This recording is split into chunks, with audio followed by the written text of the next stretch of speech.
You know, they can't keep Baby in a corner because I refuse to let them do that.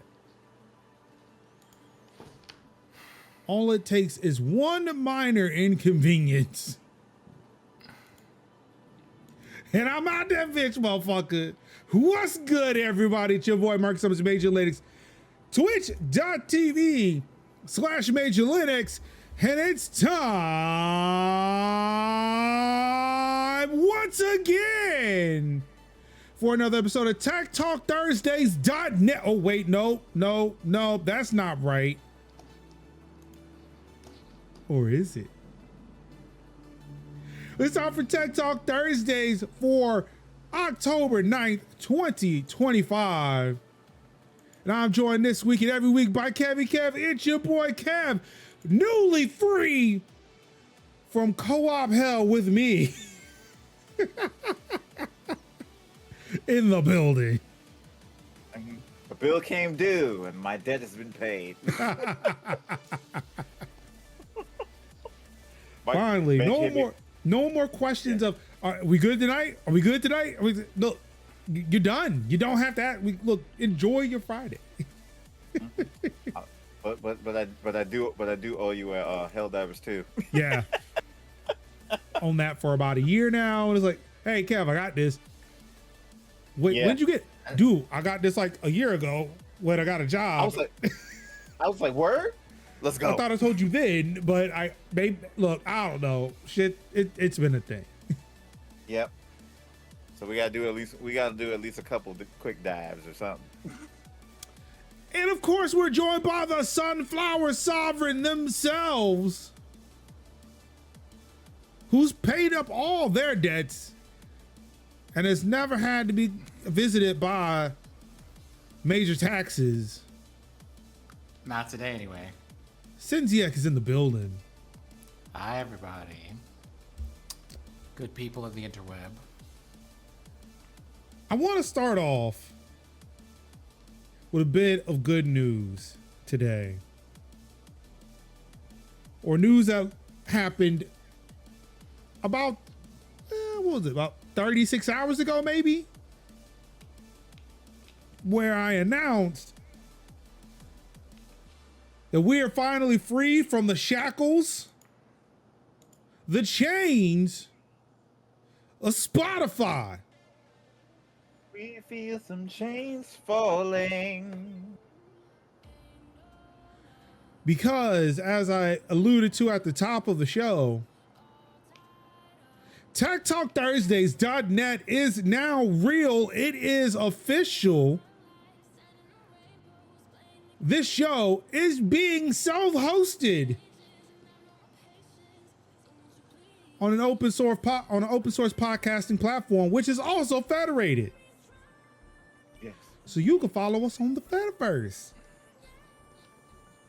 You could be notified right away that a new episode of Tech Talk Thursdays has been released at the ass crack of dawn on a Friday morning, as I am wont to do. We can also do that on DC Analyst, but I don't publicize that. I don't publicize that one too much. But I do share that post when it does go live. But hey, techtalkthursdays.net/@techtalkthursdays is where you can follow us on the Fediverse. Not much being posted there other than when podcasts go live, but hey, it's there. Share the podcast with your friends. We love to see more. I'm so happy to announce that. Let's see, where are we at now? I'm gonna type this into the. Oh, I gotta log in. Give me a second.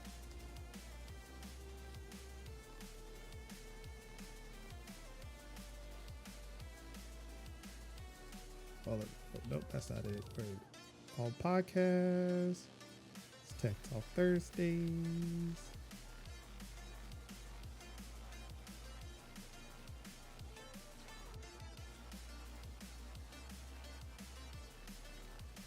Oh, well, do I know how to get that? Oh, there we go.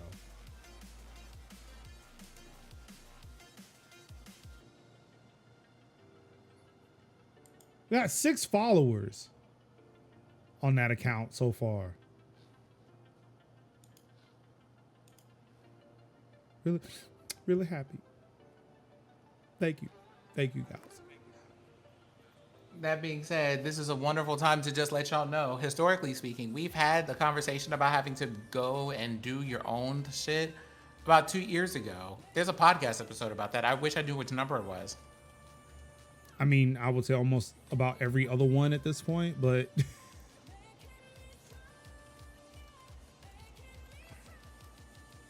eventually I'm gonna put that as a bot command. But yeah, those things have to be linked again on my little stream deck and on my bot, which is also self-hosted. Also our link, also the Majors.house link shortener has changed providers from Rebrandly, which wanted to charge me to change information, the update short links, your short URLs to Shlink or SH Link, which again is a self-hosted open source platform. So now all of the short links are over there. They all work. I made sure I ported them all over. So yeah, Majors.house/Discord goes to Discord. Go check it out. /TTT brings you over to Castlepod. TTT vid takes you over to YouTube. Eventually we will do that, but that one's gonna cost money, a lot of it, because hosting 150 2 to 3 hour long episodes takes some storage, on top of me having to find those videos dispersed amongst hard drives in this house.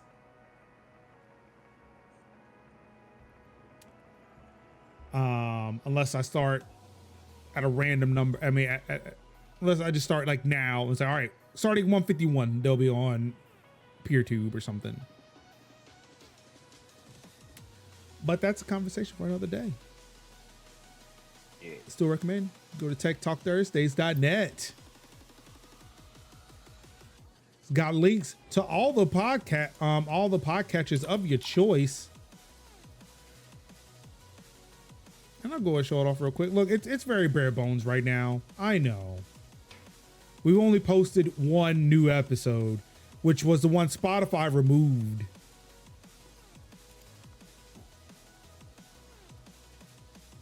But yeah, you can find, I would say it says find Tech Talk Thursdays, but most of these are my handles on the socials.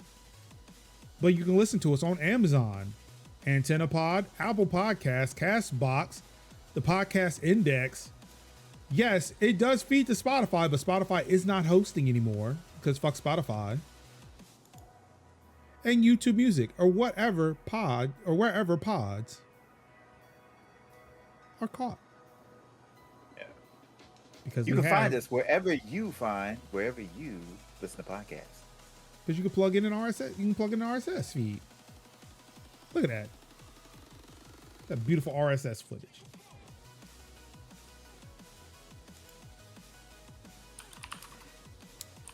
But all right, gentlemen, let's say we get into this week's episode. Because we will be going to bed at reasonable times today. Ooh. Let's see here. The individual who was upset that they were making AI videos of her has been caught making AI videos of her music. According to Apple and Google, ICE is a protected class. Because that makes sense in 2025. And Unity is having a moment. Oh, yes, it is. Oh, yes, it is. So for that and much, much more, let's get into this week's stories starting with in California, Uber and Lyft drivers are now able to unionize under a new law. This is thanks to Engadget. Shout out to Engadgets for getting me banned on Facebook. Which also, by the way, if you're looking for facebook.com/Major Linux, it's not there anymore. Thanks to that Engadget article I shared. Woe is me and the internet this week for the past 2 weeks. The 800,000 plus rideshare drivers in the state will be able to collectively bargain for better conditions. California Governor Gavin Newsom signed legislation on Friday that grants rideshare drivers in the state the right to unionize. It's the second state to grant organizing rights to rideshare drivers who are independent contractors following the passage of a similar law in Massachusetts in 2024. There were over 800,000 rideshare drivers in California, and the bill that was just signed into law establishes a clear legal framework for union certification, bargaining processes, and enforcement, according to a press release from the office of Assemblymember Buffy Wicks. Okay, Buffy.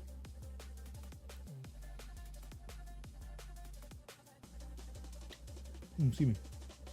Under the terms of the law, driver organizations will be able to apply for union recognition starting in May 2026, as long as they have support from at least 10% of active rideshare drivers in the state. The organization would then need support from at least 30% of active drivers to begin bargaining on their behalf. So I guess there may be like one or two unions that might sprout from this, like an Uber one and a Lyft one. And I'm pretty sure in California there are like countless other ride share apps that exist.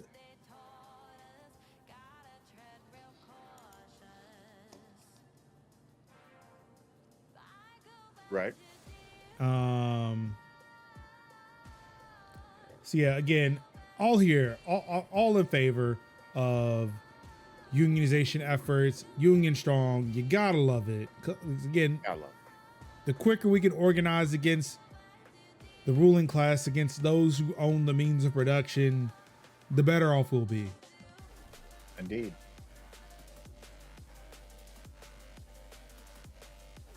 In entertainment news, because apparently we cover that now.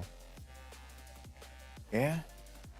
I mean, but you know what? I'm a hush. What were you going to say? Taylor Swift caught using sloppy AI in video for new album.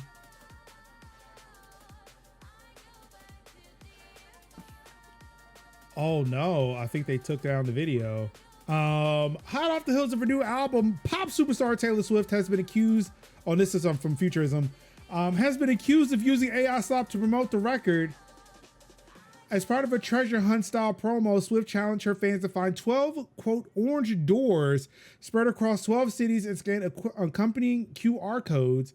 These codes unlock short videos, one of which has been making its rounds on social media for all the wrong reasons, unfortunately. One clip which features an Art Nouveau style bar, presumably meant to evoke the album title Life of a Showgirl, bears the now infamous hallmarks of generative AI use. As eagle-eyed internet sleuth spotted, a framed picture on the wall features a garbled depiction of a house and a book of mysteriously missing letters. At one point, the bartender's middle finger mysteriously blends with the orange napkin he's placing on the bar counter.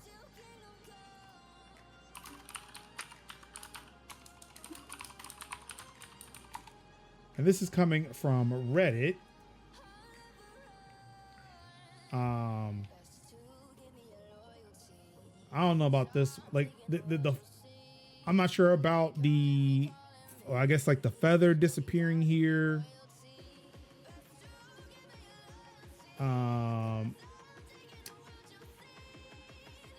This kitty poster, I don't know. I saw the kitty poster. I didn't really think that was anything, but I guess.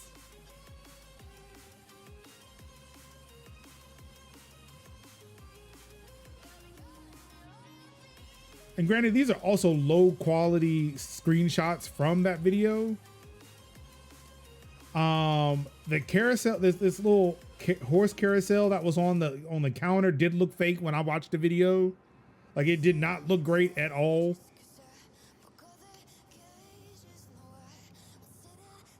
Okay, yeah, that is a fucked up looking house. Love is not that house. It don't have the key. Jeez, I don't even remember seeing books, but yeah, The Fate of Ophelia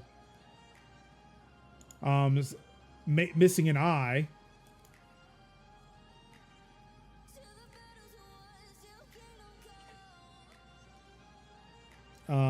Apparently this is a heart on fire. I don't know. There's lightning in a bottle. Again, it'd be nice if they explain like what they saw in each of these images, but yeah, they obviously don't show the guy, the bartender. But yeah, that's the one I saw. Like when I saw the bartender and his fingers, oh shit, it really did go through that fucking napkin.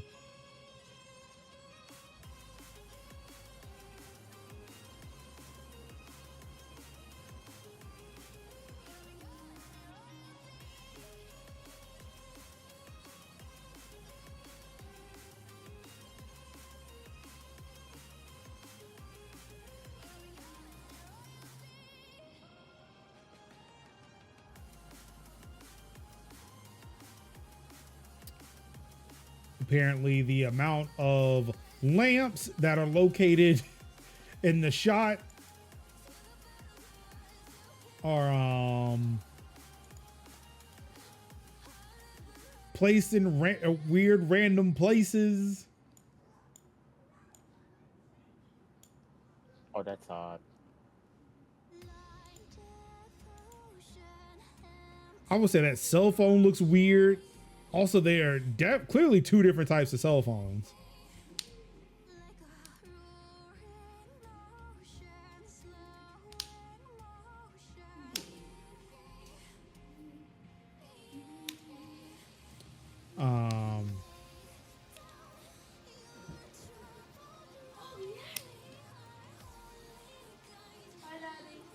Hey, buddy.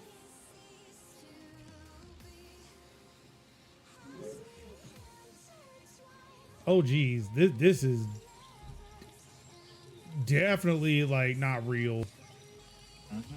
Yeah, that's not real. Ooh, that water looks weird.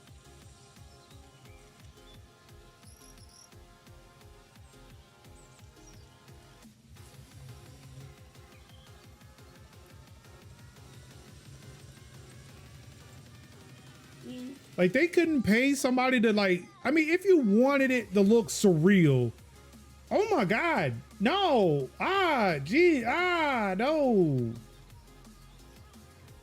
Like, there are CG artists that could just do this for you. Yeah, it's like AI. Yeah, it looks like AI. The lighting looks like AI. Yeah. Like, you can't even trick this 9-year-old. Yep.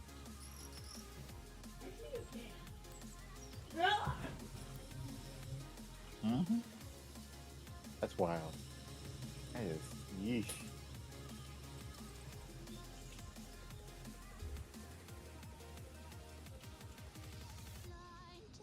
Nah, babe. Nah.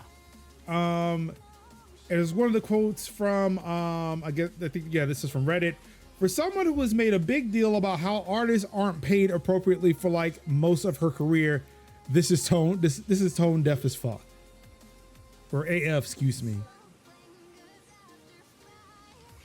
Imagine if Beyonce. You're hosting it on your own platform. You can say whatever you want to now. I would tell you the same thing.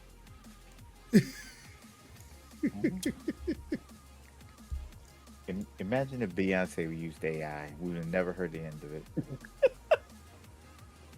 Never.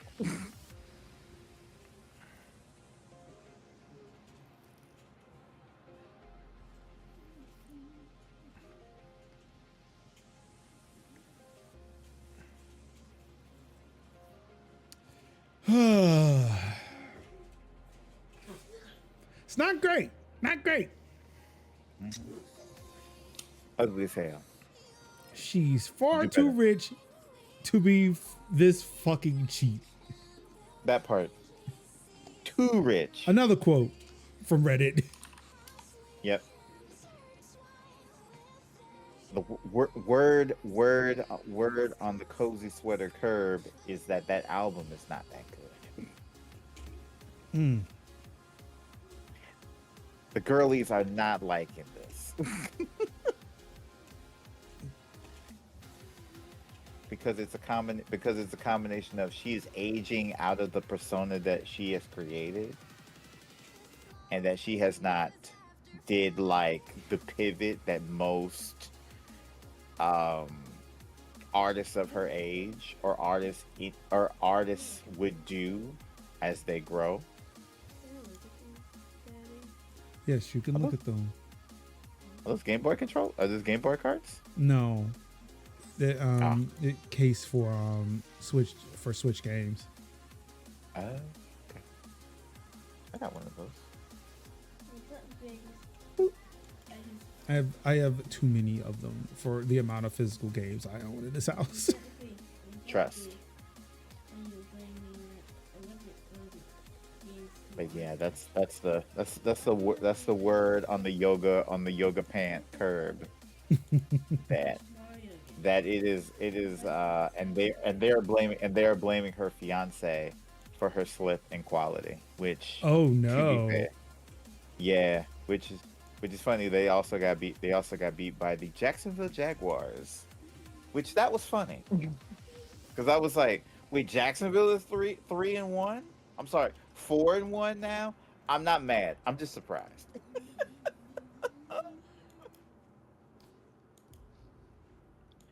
So let's see. It says she's 35. I want to say, and I'm not sure if this is true, but I think I read somewhere that they said that Beyonce at 35 released Lemonade. Yes.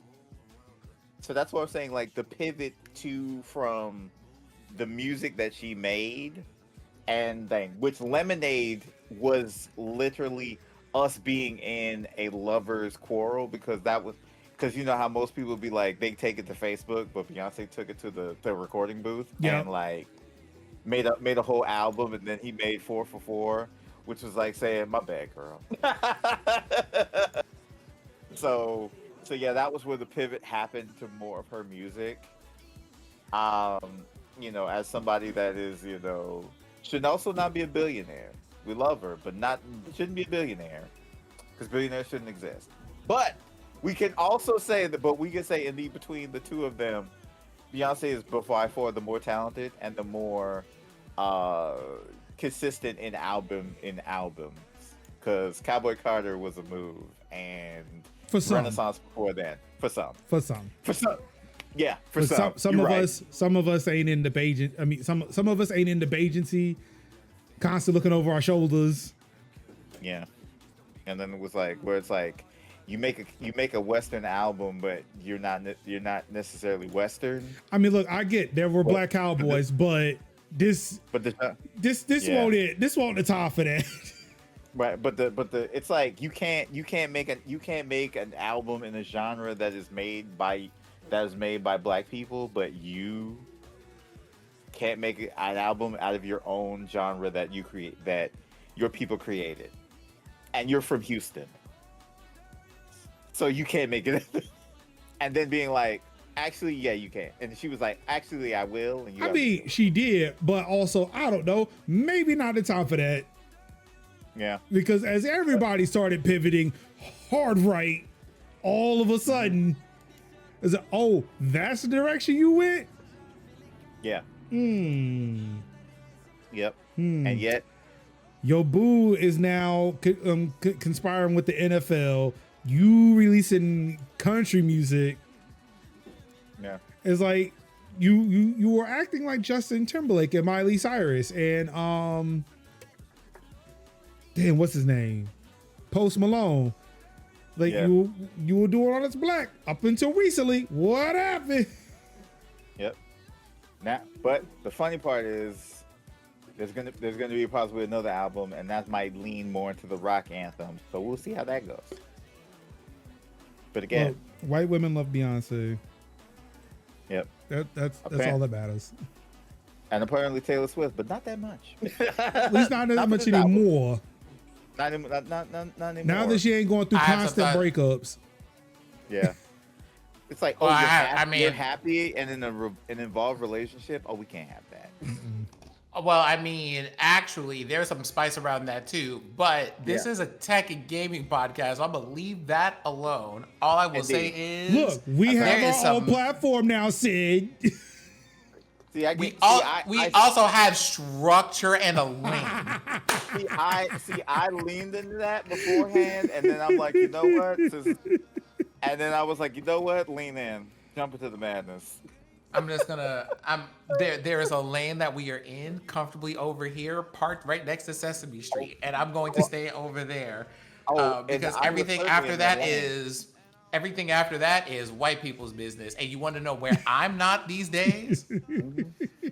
With my shea butter right over there in the cabinet, unrefined and waiting for me, whipped to like perfect consistency? Absolutely not.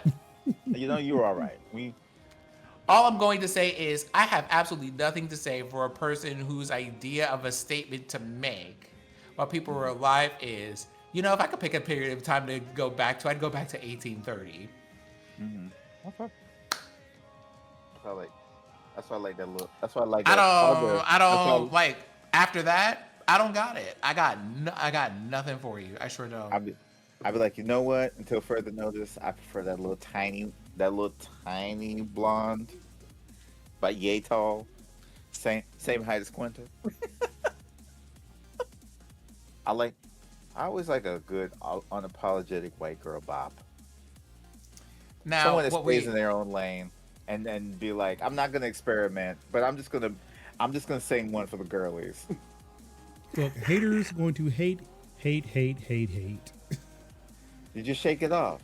Shake it off. Oh.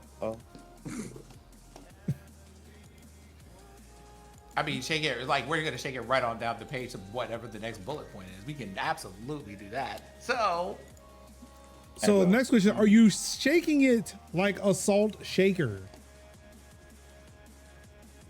More like a That's a good Polaroid question. picture. Well, I need you to shake it like a salt shaker because there is ice around, and we need to melt it. I see what you did there. Thank you. Hold on. I'm gonna give myself a clap.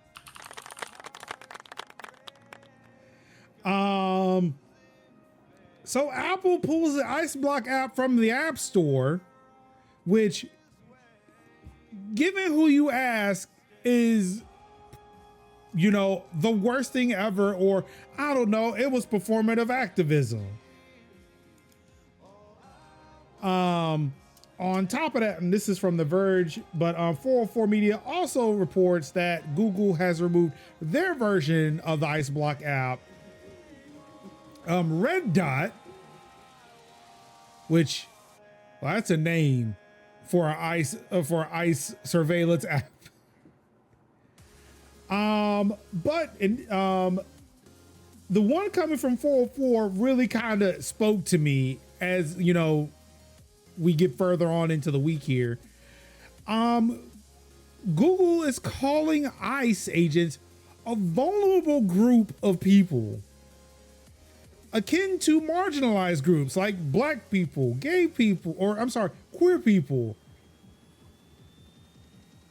Jewish people, Muslim people.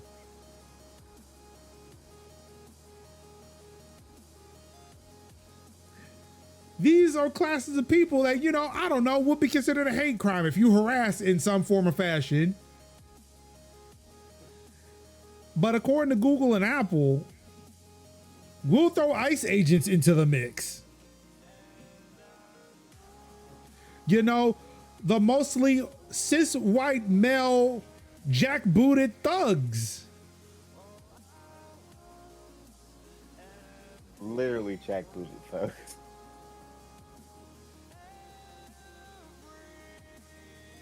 The move comes after Apple removed IceBlock, a much more prominent app, from its App Store on Thursday, following direct pressure from U.S. Department of Justice officials.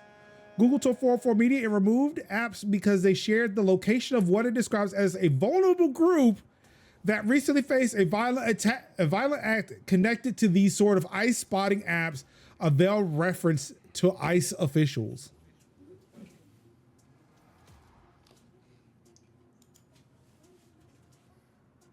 You want to know what app, Google might want to remove from app stores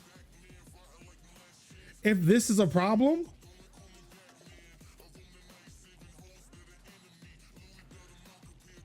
Google Maps. Waze. Mm-hmm. Particularly Waze, because you can put those pins in.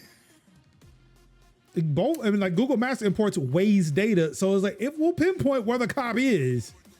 Yeah. All somebody gotta do is put the pin down and be like, oh. Do you remember? There's some cold drinks here. Don't do it. Do you remember when people were reporting like inclement weather conditions? Mm-hmm. Oh no! Be careful, there are slippery patches on the road here. It's looking kind of icy out here. Wear a sweater. Burr, it's cold over there. There might be some ice in the atmosphere.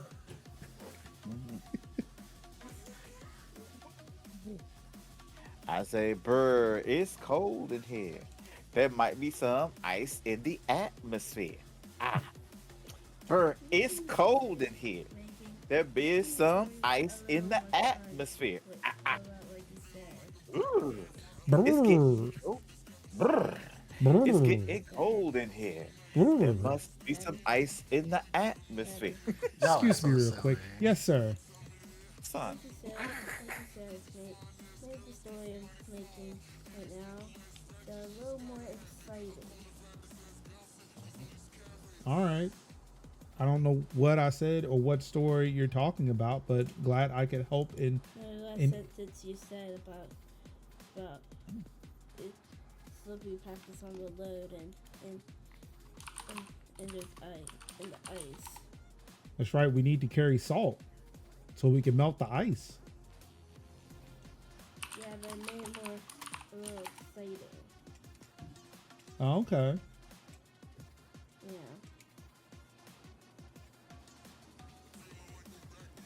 Apparently, I am contributing to immersive storytelling. He's very good at it. He makes stories on his tablet.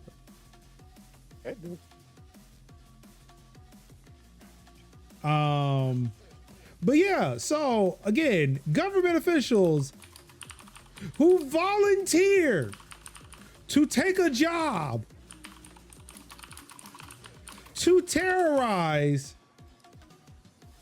average everyday people for just living their lives, trying to do better for themselves, contributing to their communities. It's a protected class. Where have I heard that before? It's almost as if, certain soldiers, when coming from a specific region in the Middle East, are told not to go to certain countries because foundations named after a small child will report them to the authorities. Say, hey, yo, there's a murderer in your streets. Mm-hmm. And they gotta run to the embassy as fast as they can to get the fuck out of that country. Mm-hmm. Unless it's the US. And then they can just bring all the fucking skunk water they want and spray protesters.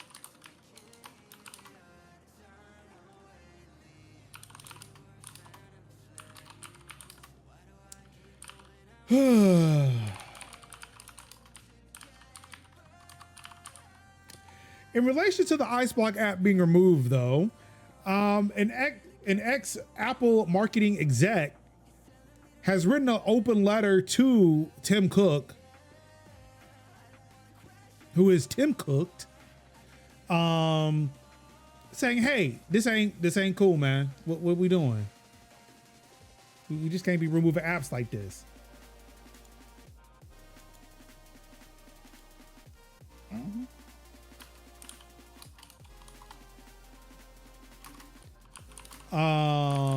See, Wally Hodges worked at Apple for about 20 years. Wrote Tim Cook. Oh, he started his career at Next before going to Apple when Apple acquired Next and bought Steve Jobs back in as CEO. Yeah, so Hodges wrote an open letter to CEO Tim Cook. He praises Cook's skillful management of the company and its stand against the FBI in the San Bernardino case. Remember when they actually stood up to the FBI and Department of Justice? Like 10 years ago? Yeah. Oh, that was a thing that happened. You were being serious. Oh, very much so. It's why we know about, Celebrate. I think it's Celebrate. I think that's the name of the company. The Israeli tech firm that hacks iPhones. Yep. Yeah, we know about them now because of that case. I mean, that's okay. That's what we have Palantir for, right? Right. Okay, who gonna tell him? Who gonna tell him? Who gonna tell me what? What you gonna tell me?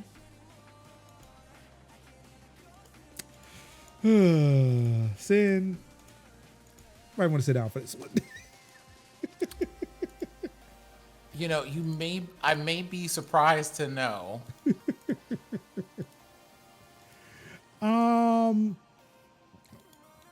So he praised Tim Cook and how they handled the San Bernardino case, and contrast this with Apple's response to ICE block demand, saying, in the FBI case, you took a risky stand that was in keeping with the principles you had articulated for the company. The removal of ICE block without evidence of the government either providing a lawful basis for such a demand or following a legal process to effect its removal represents an erosion of this principled stance.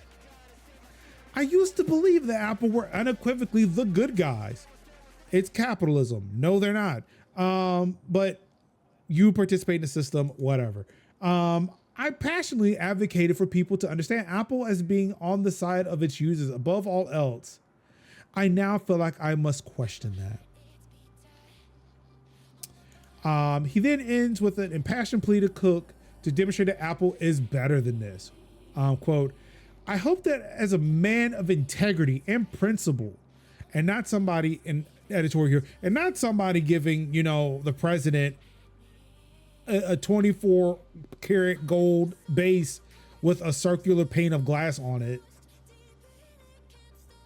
And back to the quote here, you can understand how outrageous the situation is. Even more, I hope you recognize how every inch you voluntarily give to an authoritarian regime adds to the illegitimately derived power. We are at a critical juncture in our country's history where we face the imminent threat of the loss of our constitutional republic. Sorry, editorializing again. It is up to all of us to demand that the rule of law, rather than the whims of a handful of people, even elected ones, govern our collective enterprise. Apple and you are better than this.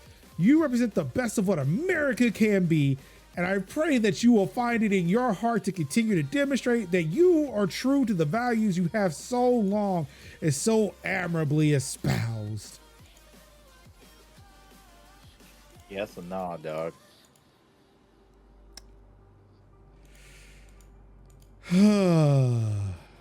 It's given of our better angels, I fear.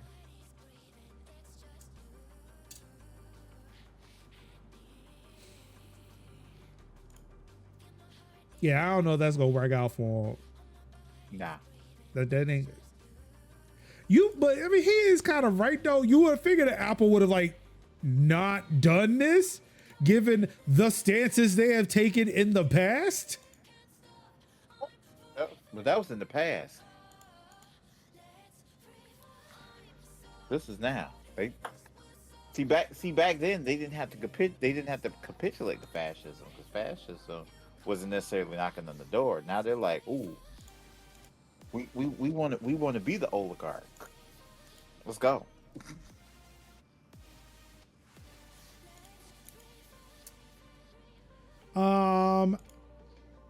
So as you probably know, the app has not been restored. However, Apple has removed another app from their app store. This was coming from 404. Apple banned an app that simply archived videos of ICE abuses.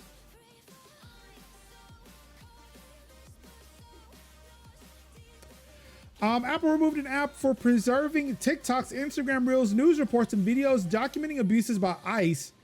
The app, called Eyes Up, differs from other banned apps such as ICE Block, which were designed to report sightings of ICE officials in real time to warn local communities. Eyes Up, meanwhile, was more of an aggregation service, pulling together information to preserve evidence in case the material is needed in the future in court.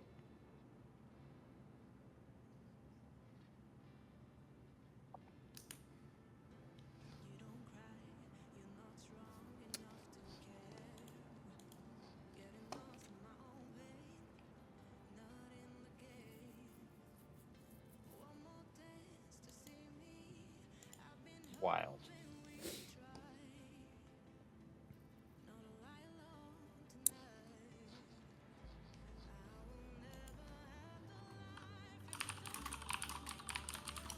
Like, imagine just like, hey, you can upload a video in case, you know,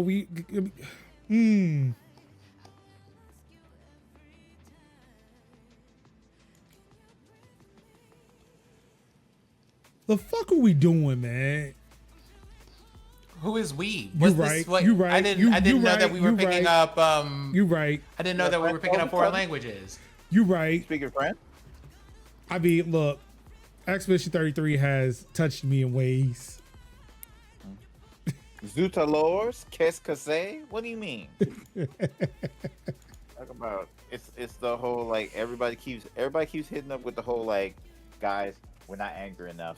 We're not angry enough, and it's like we aren't, or if, like I say, anything short of pitchforks is pitchforks. We're not. Yeah, we're angry enough. Look, this isn't our country. We cannot fall into political violence. I tell you, anything short of pitchforks ain't gonna get the job done. So we cannot fall into political violence, Kev. Yeah, that's why. But that's Girl. what I'm saying. Like, people always keep talking about we're not angry, and I felt. You know what? I felt. But that's always. I'm not part doing of, this with y'all. I'm not doing this. But that's that whole thing of like, guys, we're not angry enough. We're not angry enough, and it's like anything. And I want to say so bad. Anything short of pitchforks and torches, that's angry enough. Like we're speaking out on the issues. We're talking about the issues. We're speaking truth to power. We're boycotting. We're boycotting. We're protesting. That's angry enough. If you're not angry enough at this, and we're saying, "Hey guys, this is terrible, and this is a bad situation," and if that's not enough, and people are saying like we're not angry enough, then hey, pitchforks and torches. So who are we talking about? That's saying that. I just want to be not specific people, but I'm hearing the consensus of guys, we're not angry enough, and it's like. I don't know what else to say at this point, you know. Because as soon as we pick up the pitchfork, whoa, too far. Let's talk about it. So here's the thing, right? What we love to say is, for whatever reason, y'all aren't angry enough, and it's one of those, who is y'all? Because you want to know what? Because I'm angry enough. No. Right. I just need you to. I would like to grasp something. Yeah. When we say angry enough, what's interesting to me are the people and what that demographic of people looks like when they talk about being angry enough and who that demographic of people is speaking to. Because there are a lot of people who are asking me to be angry who can't even be inconvenienced enough to not buy a chicken sandwich, a latte, or go to Target. So Well, I like you are telling me that I need to run up on my statesmen and, you know, constitutionally elected representatives, but you still have Amazon Prime. I just want to understand, right? In no uncertain terms, let me be as black as possible about this. Whom's the fuck do you think you're talking to? Because it's not me. Not me over here. I'm not angry enough, but every time I ask you to do something, you're like, look, we just gotta wait to the midterms. You said I'm not angry enough, but y'all were in your feelings when I just said a casual statement about a man who met an end fitting for the life that he lived, who in fact said empathy is the great sin of our time. I don't understand. I don't understand, bitch. Don't understand. Like, help me understand that. Yep. Because that was the part that got in on me. Because it's like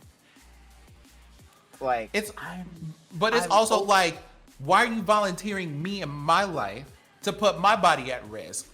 Where is that energy for the people who have the privilege to do that and not immediately get shot? Because here's the thing, if we're going to talk about this heavily black populated city, you know, in the area of Chicago, had the National Guard walk up on them, and they were using rubber bullets. That was live ammo that they were using out there. So when you were talking to me about not being angry enough for things. Black Hawk helicopters descending on an apartment complex that was asked to be cleared out by a fucking bank. Again, hello, hi, socialist, communists right here, who is telling you they are capitalism is fascism. There was a direct fucking line to that whole thing. Yeah, it was. And it's kind of like asked for the ICE to show up. Yep. And they ICE called the police on that building like a white woman in Central Park. Here's the thing, right? When we talk about being angry and being angry enough, what's real cute is that y'all like to look at places with different socio-political and historical things going on that causes the dynamic of what that looks like to be completely different. Why don't we do what the French are doing? Did you notice that most of the people who were in those things were white ass people? Where were you? Mm-hmm. When your idea of actually protesting and showing up for the most vulnerable looks like something other than putting on a hat in the shape of a vulva, you can talk to me about that. But until then, I need you to understand that's what it was supposed to be. I will, in fact, be prioritizing first my survival and then the well-being of my community before I die for martyrdom in one of your crusades. Y'all can just go and do that without my input. We already have the instructions. The requests have already been made. And the fact of the matter is, some of y'all would rather just be a vigilante than actually be helpful. That part. That part. The kitchen is closed. The kitchen's closed at this point. Tip your waitress. All we doing is ask you to fucking organize. Like, nah, we gotta take. Like, whoa, hey. They're not even asking. In a lot of cases. Yeah. In a lot of cases, again, bring the camera in. We're over here, like, we're not asking you to even do a whole lot. We're not even asking you to organize something new. We're asking you to show up at the places that are already doing the work and just do the things that you are asked to do. In a lot of cases, they don't look particularly fun or glamorous and get you a lot of media attention. They're not viral and they're not for Instagram or TikTok or whatever, the social media platform. And y'all don't want to do that either. So there's that.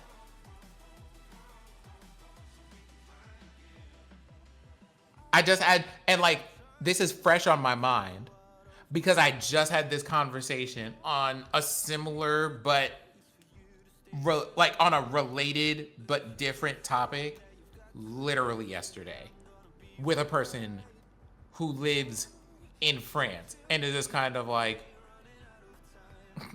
bitch, it's not sweet over here either. I don't know what y'all looking over here for. Like, this is a model to follow. Wow. And on the subject of political violence about this country, y'all favorite story to tell about this country is the Boston Tea Party. Shut the fuck up. Yep. Y'all got Alvin and the Chipmunks out here singing about the redcoats are coming. You have nothing to say to me. Y'all made Hamilton one of the most popular musicals of our time. What are you talking about? Shut up. Indeed. Let's see what's going on, Jair. What's going on, Sphinx? Jair says, in a way, I get that because I also heard it said protests are supposed to be violent threats. Now they're just angry marching. Yeah, I mean, of course it would look like that when the police now are walking around with fucking assault rifles and shotguns. Well, I mean, here's the thing. Like, the police used to not carry shit like that all the time, and a mass of people could easily overwhelm them. But now when you have weapons that can, put down like 30 to 40 people in like a minute, I mean, sure, it would check a lot of people because we're not the ones with the bulletproof vest and also equal amount of force. Well, what I'm going to say about that is, historically, were we walking around with semi-automatics? No, but as someone very eloquently pointed out on the socials, there was a reason that gangs came into being. Oh, most definitely. Oh yeah.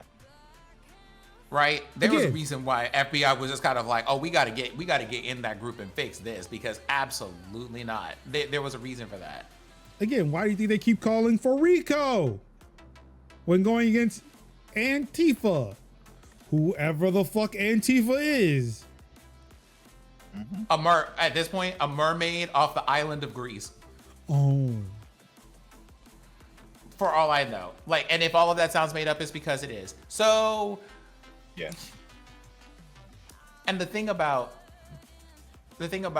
protest is, when people talk about, from what I can see anyway, when people talk about protest, they talk about it as if it's supposed to be some very romanticized violence and, things, but the things that have been on a list, like there's obviously a place, and and I'm for like tactfully applied violence. I will also say, however, the things that they came for weren't just violent people, they were food programs. I want to remind everybody when it comes to protest that people who get arrested are people who get arrested for feeding poor people. Oh yeah. For giving people water on hot days during the summer. Oh yeah.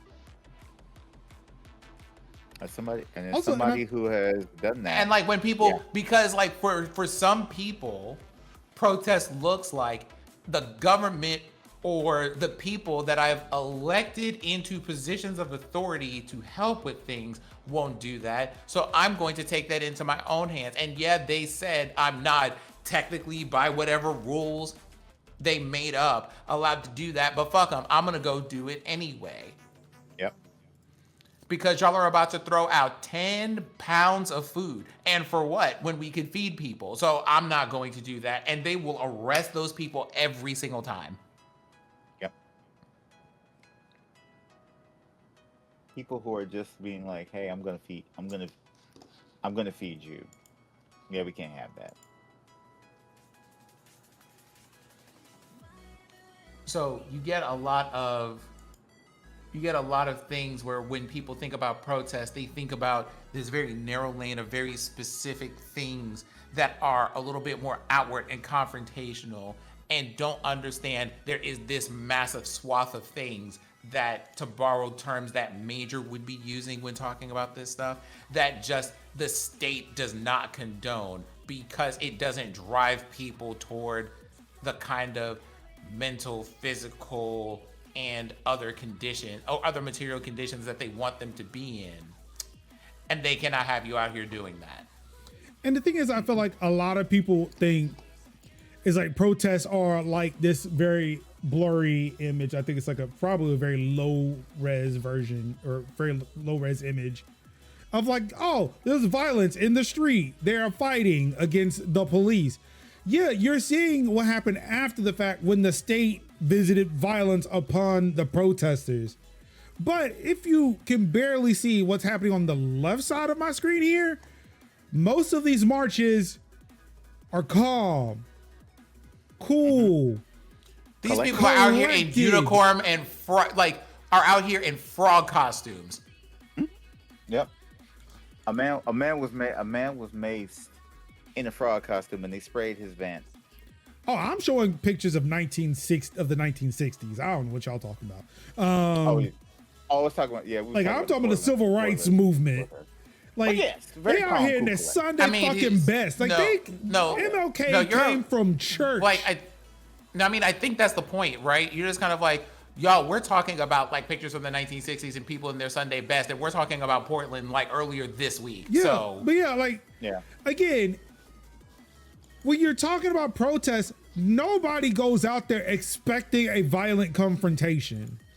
No, of course not. So the people who are out there on the internet, and again, remember, these are nameless, faceless people who will not show their faces, who will not identify, who will not get in front of a camera and a microphone and actually say the fuck they need to say with their fucking chest. These are the people talking about, oh, we ain't violent enough. Right. Motherfucker, you know what violence is? For me, my name is Marcus Summers, Major Linux on the internet. I am a fucking communist. I believe that the state, as it currently exists, being run by the ruling class billionaires, need to get fucked. And not in the fun way, apparently. Definitely not the fun way. So, again, these this is why I made a statement about this a few months ago. I am done taking advice from people who are continuously trying to hide their identity. There are people who are doing that understandably. But the people who are like, when I put my name out there, say, oh, you need to hide your name. Like, no, sir, no, the fuck I don't. Who am I hiding from? Who? I'm not scared of nobody out here. This ain't about martyrdom. This is about freedom and liberation.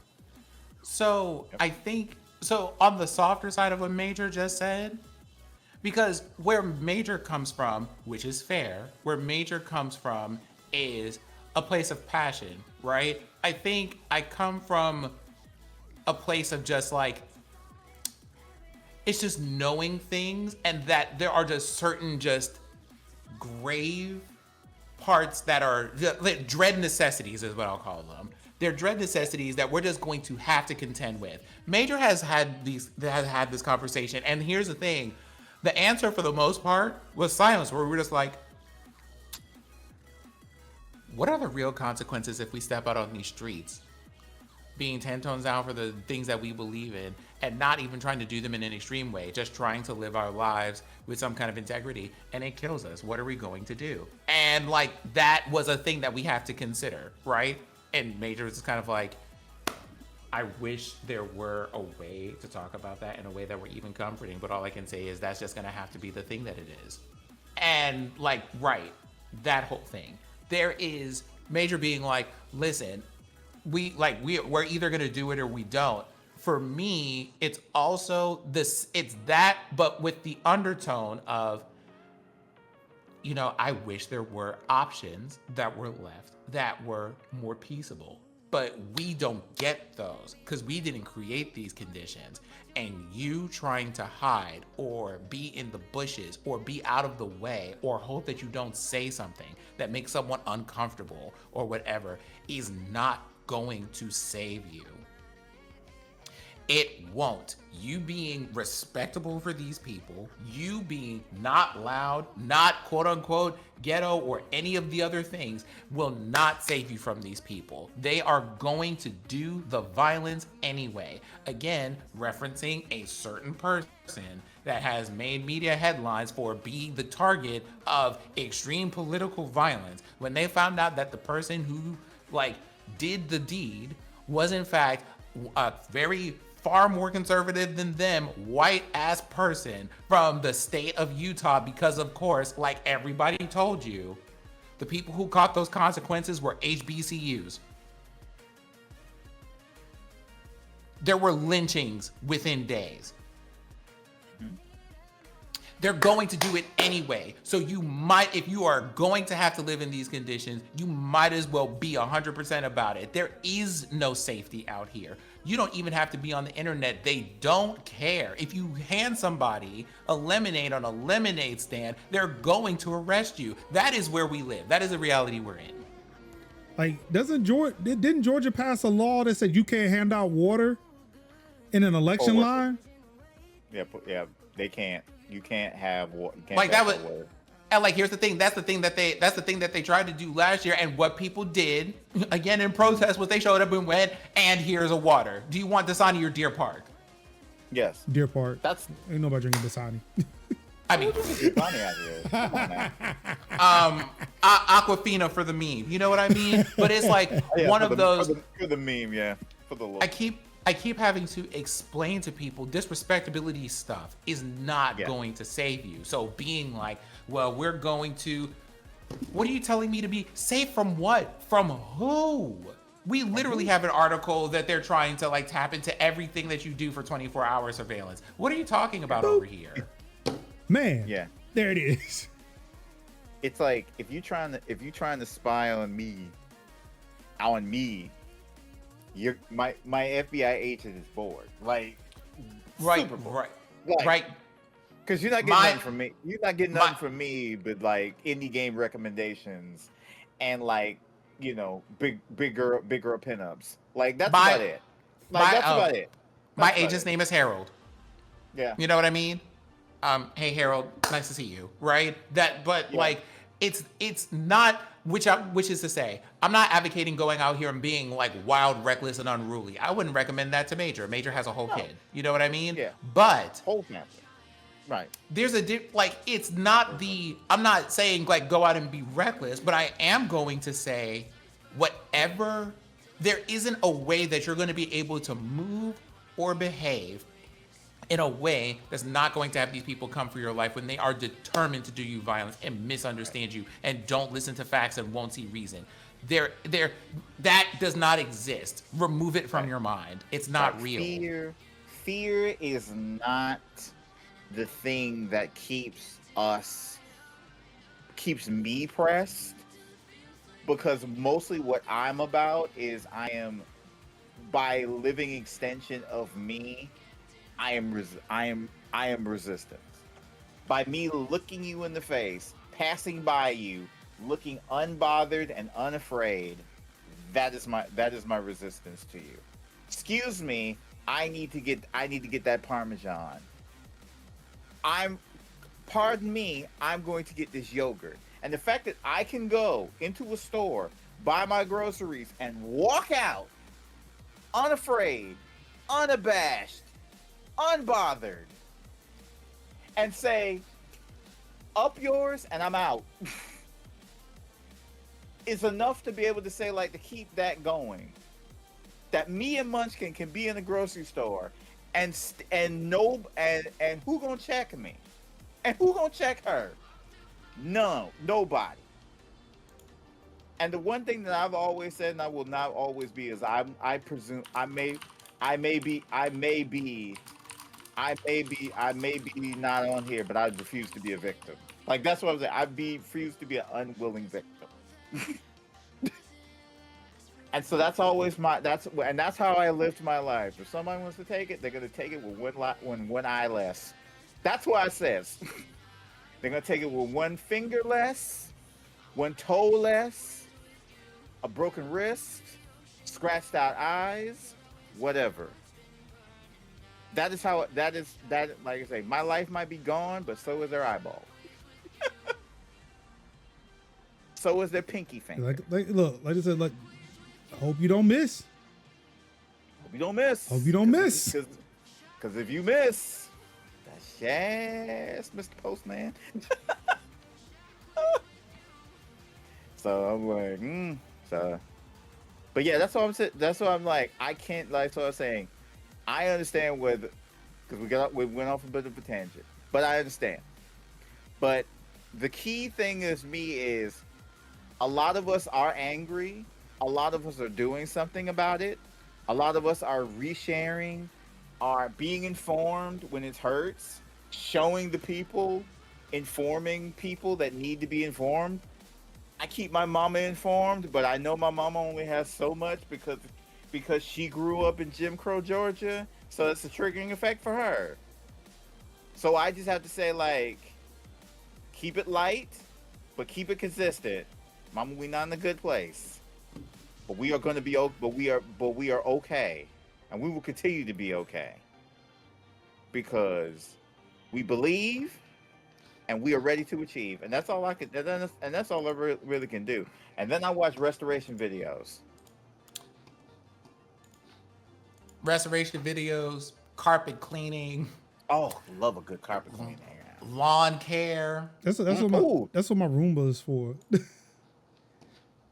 And now I got that new one that does the room sense and shit. So it's like you get the clean lines now. It's not that random shit. You get them clean lines. Oh yeah, that's the good shit, dog. Yeah, I'm old fashioned. I like to vacuum my own shit. You know, like I just like to go get the Hoover out. Bam. Look, I'm just like, entertain me, robots, entertain me. Okay, so what else do we got going on here? Because I'm ready to talk about this waffle situation, and we're not there yet. Yeah. So close, so close. Just one more ICE article, I promise. I mean, you brought it up, Sin. So naturally, I mean, I had to. Yeah, so I said it alluded to. ICE wants to build a 24/7 social media surveillance team, to scan platforms to target people for deportation.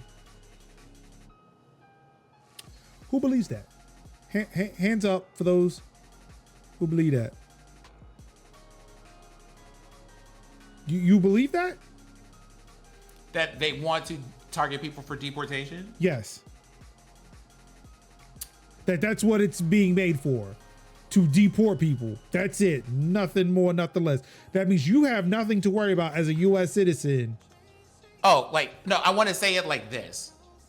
I believe fully that is a thing that they intend to do with that. Am I saying that that's the only thing? Yeah. That's not what you asked. You said, do I believe what was said? I do. I absolutely would. Sorry. Do you believe that this is the thing, the only thing, nothing else? There's nothing else ICE would do with this team of people. Absolutely the fuck not. Bruh. Bruh.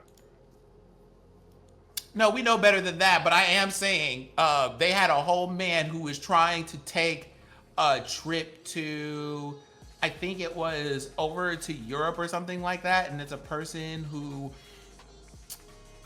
oh my God, I can't remember what it is that they do their reporting and journalism and studies on, but they were at the airport getting ready to go somewhere and suddenly found out that their tickets were just canceled, not refunded, nothing, just gone. They just suddenly didn't have a flight to board. I mean, there's the guy who was coming back into the United States who had a meme of JD Vance. And oh no, this one was recent. Let me go look. Hold on. I mean, that's what I'm saying. Like, I have a feeling these are two different things.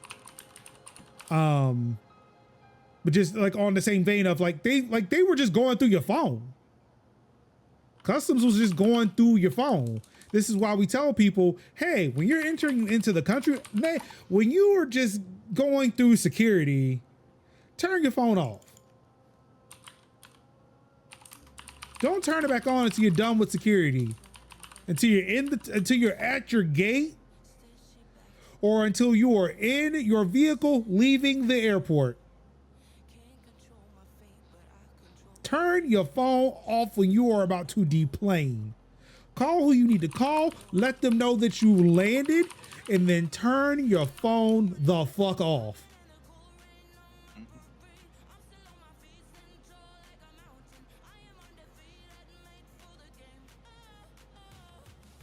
Oh, and what's going on, Sarabi? Sorry, we see you there. We see the chats. Thank you. We got into a moment. We good. Yeah, we good. Oh, shout out to Infamous too. I saw you with the height. Let's see. United States immigration authorities are moving to and this is from Ars Technica, by the way. United States immigration authorities are moving to dramatically expand their social media surveillance with plans to hire nearly 30 contractors to sift through posts, photos, and messages, raw material to be transformed into intelligence for deportation raids and arrests. 30 people is not enough people. I'm gonna tell you that right now. So be prepared to have your shit ingested by AI. I found the thing I was looking for. Know that Palantir, this is where I wanted to warn you. Palantir, they're making what they're calling Immigration OS. I said that name on purpose. I sure did. I was well aware of what we were walking into. They're making what they're calling Immigration OS. So you damn skippy that they're going to import a whole bunch of your social media data in there to find and target people because, hey, Palantir is like the software company of war criminals. Mm-hmm. It's like we have our own little Israel at home. It's called Palantir. That's all I was laughing because it was like Palantir was the thing in Lord of the Rings that could also look at but also look back. The thing that Mary was touching on. That's Palantir. Probably named it just because of that. Oh, they did. That is exactly what they named it after. Yeah. They knew exactly what they were doing. Right, because that's why it can look to, but it can look at whatever, and that's like their logo is literally that. Yeah, that's why Gandalf kept it covered because he didn't want it looking. They didn't want whatever he was looking for to look back at him. And Mary's stupid ass was like, "Yo, I'm gonna look at it. And then it was like, "Gotcha."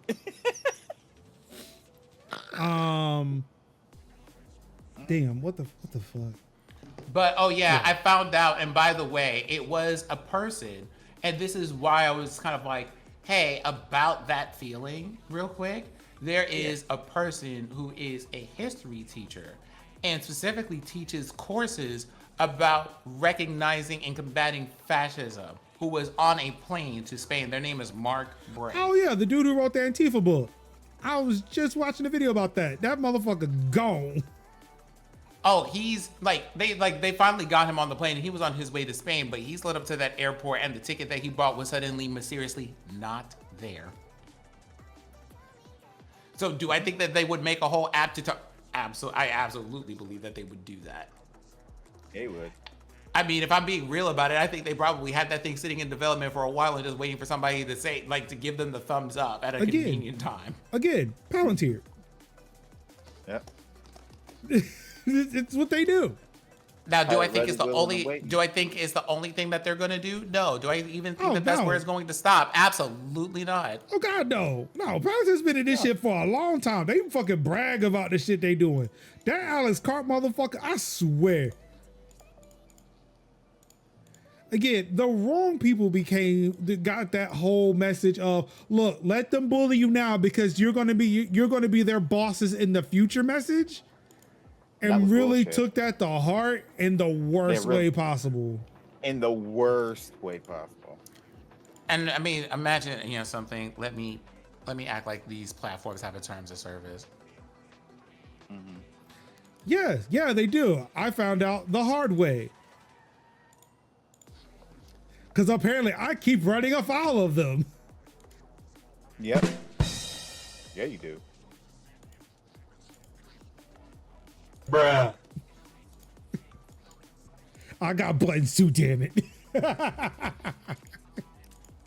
So, yeah, I'm just, and it's one of those, do you remember, I'm just saying, y'all remember that whole scene in Batman where they were trying to locate, one of the Batman movies with Morgan Freeman, where they were trying to locate something, and Morgan, it was the second one. It was the Dark Knight. Because they were trying to find the Joker. Yeah. And he just kind of like, you want me to do what? I'm going to tell you this right now. You do that and I'm not working here. Yep. My man said absolutely the hell not. Remember. Lucius Fox said nah. Remember, ACAB also means Batman.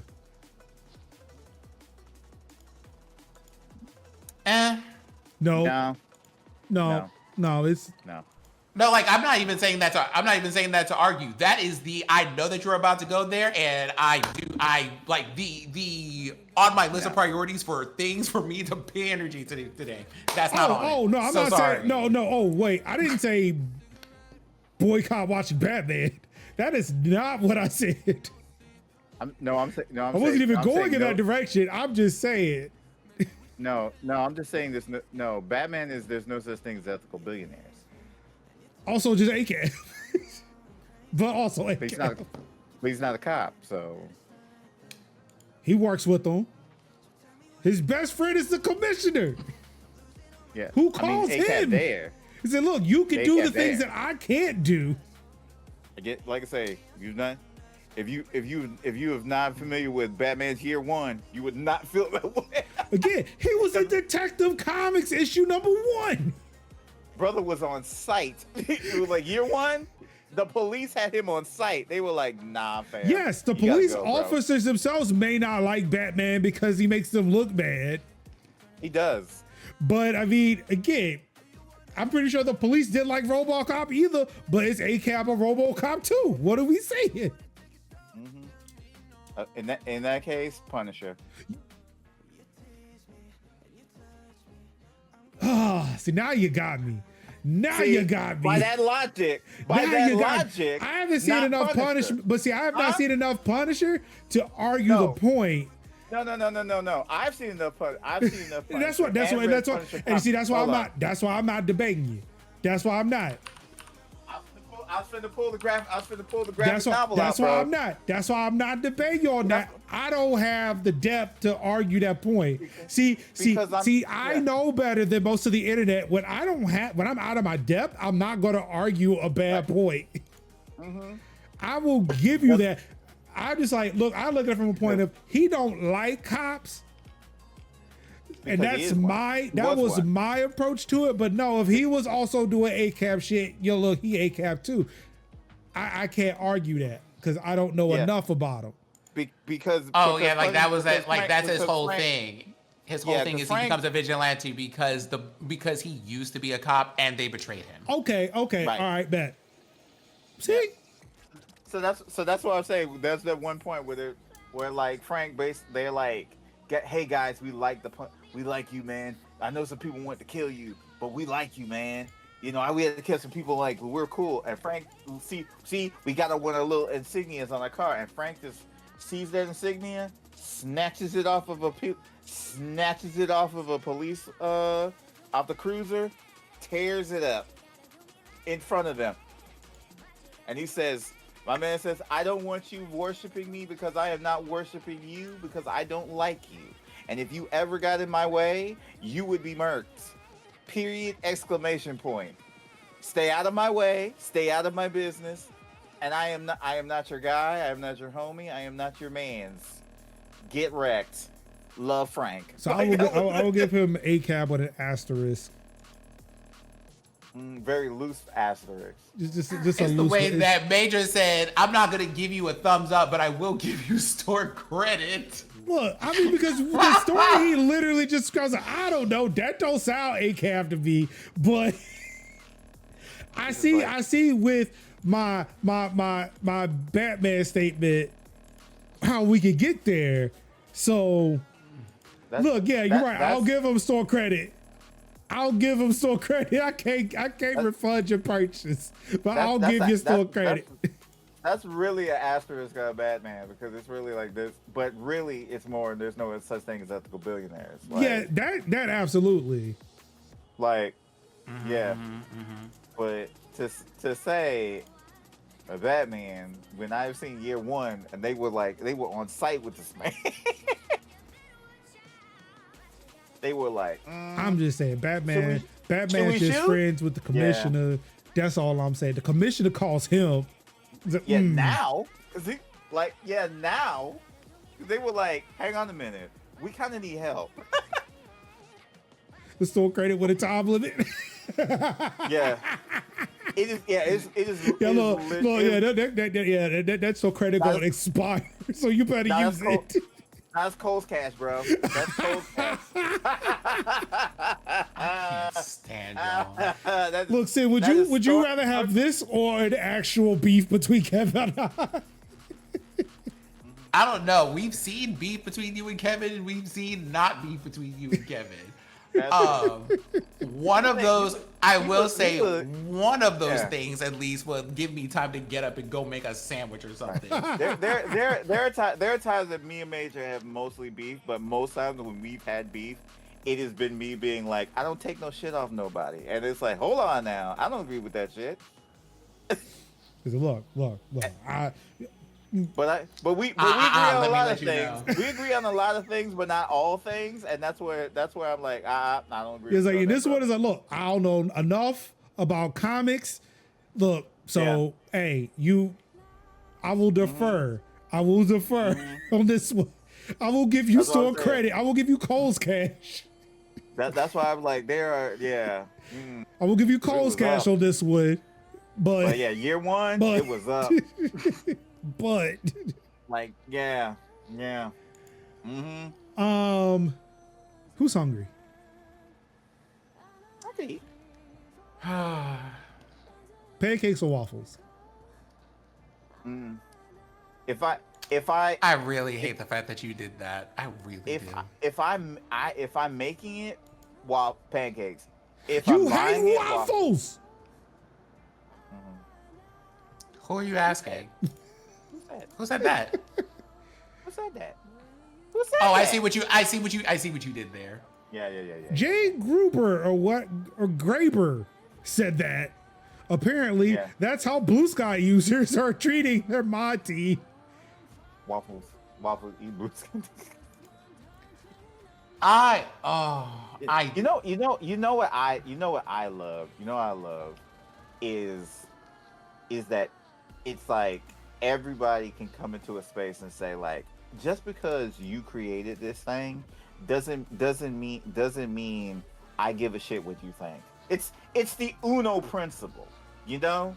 It's like when people were like, guys, you can't stack, when Uno went and said, guys, you can't stack draw fours, and everybody who loved and played that game said, you know what? You can't tell me how to play your game. Don't tell me how to play your game. I play your game how I want to play it. Okay? All right. Kind of like rules excuse you. Who told you? Wait, like, who cares about that? Okay.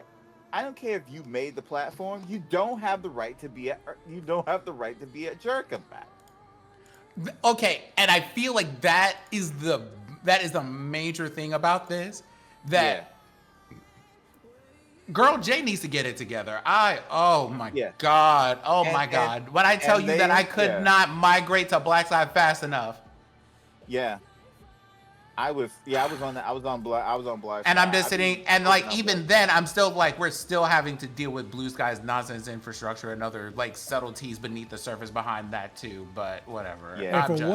And I will say, for whatever hate that people still have for Mastodon, What have we learned about me today that we probably know for a while? The slightest inconvenience will get me to do my own shit from the ground up. It's literally like, God dang, this is not cool. And then you're like, you know what? I'm just gonna build it our own stuff. I'm gonna build my own, but with blackjack. I have to find the actual conversation that to call it I had about the Spotify issue. Yep. So for everybody's notes in the audience, Takao was had made a separate account and said, hey, if you see me on this account, it's me. And I'm just like, Takao, what are you doing? Migrating my account. Why? What for? At the time. That was months ago, right? It was warm. The days were long. And now here at the sunset of things, I'm like, girl. See, Takao, next time just say that. But I would have moved if I knew how to run my own shit. But after seeing the fallout of it, it was like, oh, so it would have been pointless. It would have been absolutely pointless because apparently where everybody is, unless you're on Black Sky, not everybody's gonna see your shit. And it's like, yeah, I don't know. This ain't it. But I want to pull up the Rich's thing I was talking about earlier about. So yes, after I had mentioned Spotify had taken down episode 150 earlier this week, Takala responded on Discord saying, like, do they have any evidence of what? Of me, apparently me using copyrighted content on the show. Oh yeah. To which I responded to him, and I remember doing this because it's 4:05 in the afternoon. I was walking out of the building. I don't know, and quite frankly, I don't care. You know me, I'll move at the slightest inconvenience. Yeah, it's like, you made me have to really flip a switch. Yep, I'm burning this whole thing down. Yep. It don't take a lot sometimes. It really didn't. We were on for a brief second. We were on our own stream. We were on our own streaming platform for a hot 4 or 5 episodes. Yes, and it could easily come back. The Docker container is, well, it may not be there now. I think I've taken it off. I've got to redeploy it, but it's a thing of is it worth it to do it? No, but just know. I can. But I may not want to, but I can and will. I want to talk about this because this article in particular has people being like, well, here's this whole thing and all of this other stuff, right? Because y'all can't, I refuse to be silenced. You shall not bully me into removing a single person because that goes against our moderation policies and that's not fair. Now, for one thing, bitch, it sound like Substack. Well. But two, I need y'all to know that this is over. A single user by the name of Jesse Single, I think. Yep. And it's people being like, now I saw that I had this man blocked or whatever. Why is he unblocked? And then people being like, why is he still on the platform? And then being like, well, you can't be upset about this. Let's go ahead and take a little time machine. December the 13th of 2024, the exact same website that we're reading this article from posted that there was a petition that went around because they were just like, here are receipts of this man being openly transphobic as hell. And the people who moved here, who blew up the platform, who made the baseline groundwork culture where black people and queer people who were tired of dealing with that on the other platform. And they were just like, and you were just like, hey, we got you. We're going to make sure that the policies are right and all of this other stuff. And people came over here for that experience. And then you went over here and went, well, okay, so I'm not gonna ban this person just because you don't like them. I think that's the They're whole being thing. they're being transphobic. We don't like them because we're being transphobic. This person didn't say they didn't like the Beyonce Renaissance album. This person didn't randomly say that they didn't like Taylor Swift or Little Kim. This person didn't say something about tweed jackets or Jinko jeans in the 90s. They didn't say anything like that. They were being hateful to a group of people that made up a significant amount of users on your platform. And we said, hey, can you do something about this? And your response was to go, why are y'all being so mean about it? So, according to that article too, Jesse Signal was the top blocked person on Blue Sky until JD Vance showed up on the scene. And like, keep in mind, people went, here is receipts of him being like that on this other platform. Why would you let him come over here and do that on your platform where you don't have to? This isn't an open space. It's not a public park. It's none of these things. It is an infrastructure that you can go. You don't get to be here if you're going to be on some fuck shit. Yep. Also, while you've tuned into status where I'm playing game, I was surprised to see Brianna Wu is number 4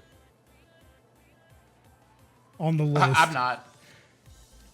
I kind of am, but honestly, yeah, knowing the problematic shit that they've gone through, yeah, I'm like, yeah, I can see it. I just didn't think enough people knew is my whole thing.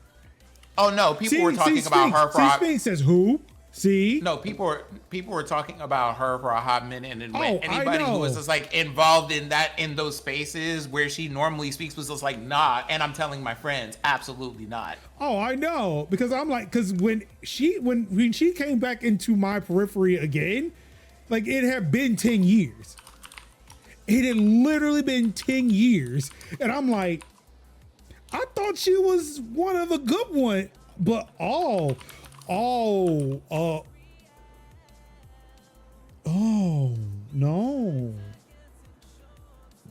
Apparently not.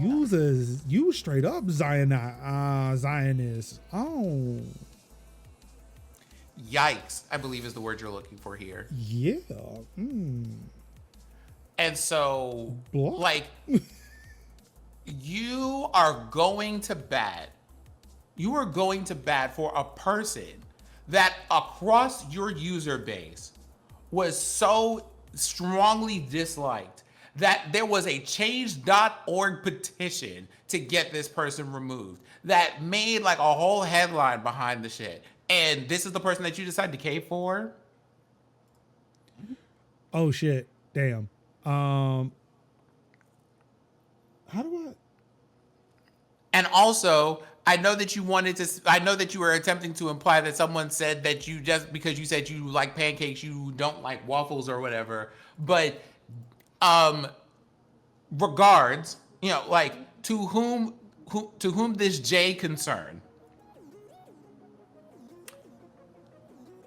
We're not talking about ice cream flavors. We're talking about human lives in a time and a climate where people are literally walking out into the streets and going, That's not what I meant to do.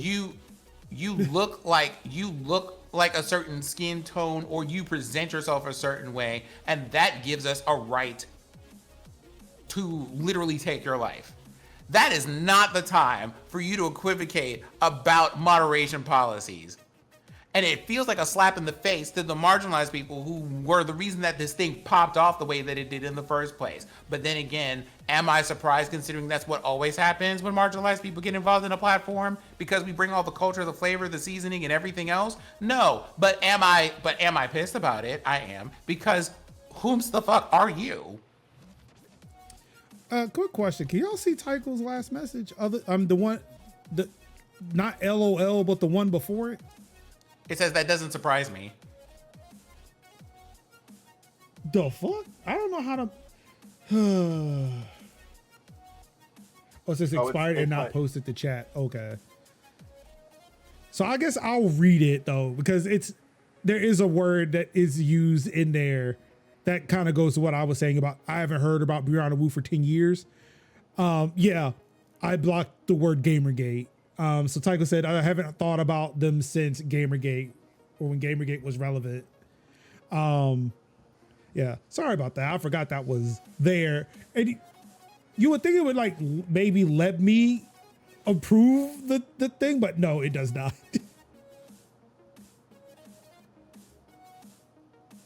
I swear, you are the only person who trips up any mod shit that I have running on Discord, especially for shit that's like not even like it's to call. Like, come on, man, it's call. Well, I mean, this is the thing, right? You didn't make those rules for you did. That's like that's how that works. You didn't make those rules for him, but we're here. It's like Kick. I think Kick is still banned in chat. Oh, force me push with leg. Push with leg. Yeah, I think that one's still blocked in chat because I was like, you know what? Fuck it. I hate this word. You know what? That sad thing is, I have to talk about that platform at some point when we get to our gaming section. Okay. No, you don't, Takal. You don't at all. Like I chuckle every time I look through the admin logs and see that you have tripped it up again. But at least in Discord, it lets you cook. Mm-hmm. Twitch is like, nah, dog. Like, you banned the word. No, he used it twice. Of course, we're not gonna let anybody see it. You say the word? No. He said it twice. But yeah, all of this to say, like in a time that we're dealing with, where it's one of those things like you have to like choose battles at some point because it's some nonsense, and trying to go and migrate places when you don't have control of the infrastructures you're trying to build, which is why at least, you know, Major, like having the ability and talent to do those things does them, right? To a certain degree, like there's like certain things we can't control. Like I don't think Major's gonna go out and make their own internet protocol. That would be nice, but I don't think that's happening in this lifetime. That's a lot. Right? But everything else is just people being like, how far is it before I go? Either I'm going to build it or I'm just not going to have an account to participate in it, and then whatever happens, happens. Because of nonsense like this. And this is why this next article I was happy to see until I wasn't, because it just added more to added more fuel to the fire. Mastodon is adding Blue Sky like starter packs. I was like, this is great. This is awesome. Still more features, please. But then, yes.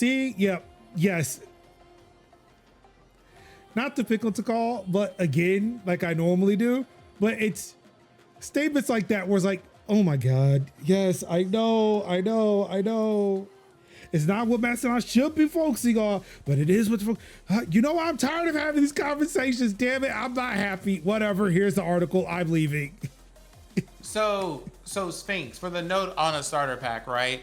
In the early, and I'm gonna put this in air quotes, in the early days of Blue Sky, when people were starting to, when more people were starting to move in mass to the Blue Sky platform, a bunch of people went over there and went, hey, here's a group, for genres. So things like if you play tabletop games, or if you're into sports, or any of this stuff, they would be like, hey, instead of you having to try to hunt all of these people down that maybe you used to follow on this thing, you can have here is a group of here's a list of people to follow. You can add people to the list or whatever, see who's on the list and add them individually. You can just go, hey, whoever's in this group, I'm down for it. Add all of them, right? That was a whole thing. And people spent a lot of time going, here are some really cool people to follow. So instead of being here's a thread of Follow Friday, they would just go, here's a list of people. Yeah. So it'd be you can oh, here's all the, it's like TBG. It's here's all Twitch and Black Guild. And it'd be a Twitch Black Guild starter pack. And you can just follow everybody on their starter pack. And it's great. It was good. It was cool. Until you might get on one that you didn't want to, and then you're like, But dang, I've really followed a lot of people that I really did not need to follow a lot of. So. And then although for notes, my favorite thing was the ban list of being like, hey, here's a little bucket. If I put something in this part, if I put someone in this bucket, they're also blocked. It's great. Yep. Would you like Blue Sky news and updates sent to your inbox? Would I what? Would you want Blue Sky news and updates sent to your inbox? No, I'm good.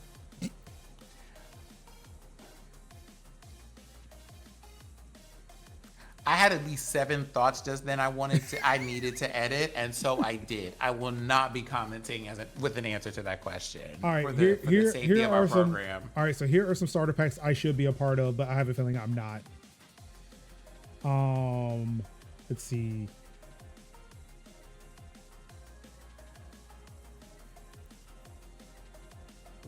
Podcasters, it should be on podcasters.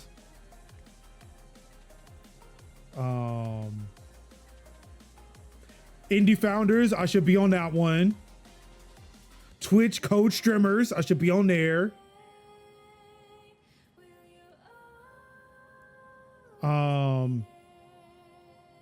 Open source product. Oh wait, no, not that one.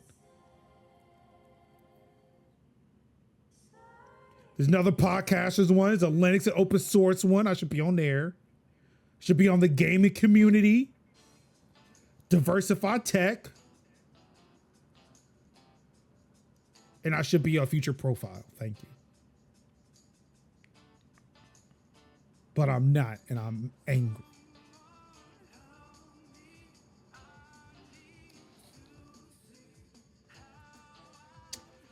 Anywho, Mastodon is creating starter packs for those people who are coming over to Mastodon and would like a group of people to follow, because I don't know, I've heard that discovering people and accounts on Mastodon was difficult. I can't say I'm one of those people that found it difficult. I don't remember how that went. Honestly, I think I was so blind with rage that Musky Moss bought Twitter. And I was just so glad that Major Toot actually worked that I just eventually found people and followed them and then got it to work. And it was like, oh, okay, this is cool. And, you know, didn't really think about it. But yes, if you are going to Mastodon, or if you are looking for people to follow Mastodon, apparently there are now starter packs. I should look into that, but I haven't, because I've followed some pretty dope people already. Maybe I should create one.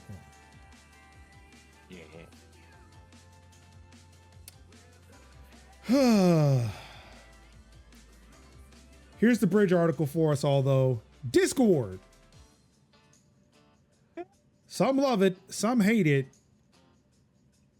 But I know about 70,000 people who are probably fucking livid right about now. Because Discord has now confirmed that 70,000 government IDs may have been leaked in a provider hack. This is coming from Engadget.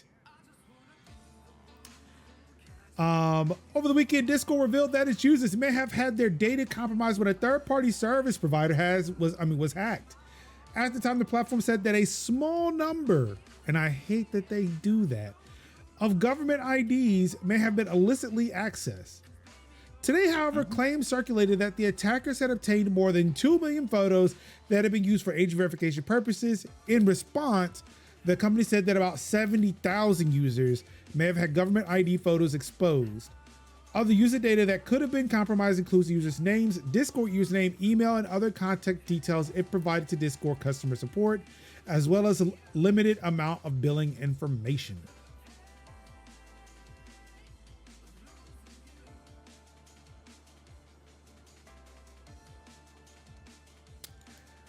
This is what people tried to warn others about when they said, hey, you know, providing your ID for age verification over the internet and not knowing how that data is stored, ain't great. We shouldn't be doing that.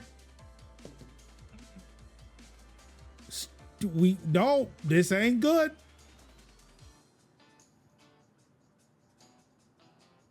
This is why Pornhub does not work in the South.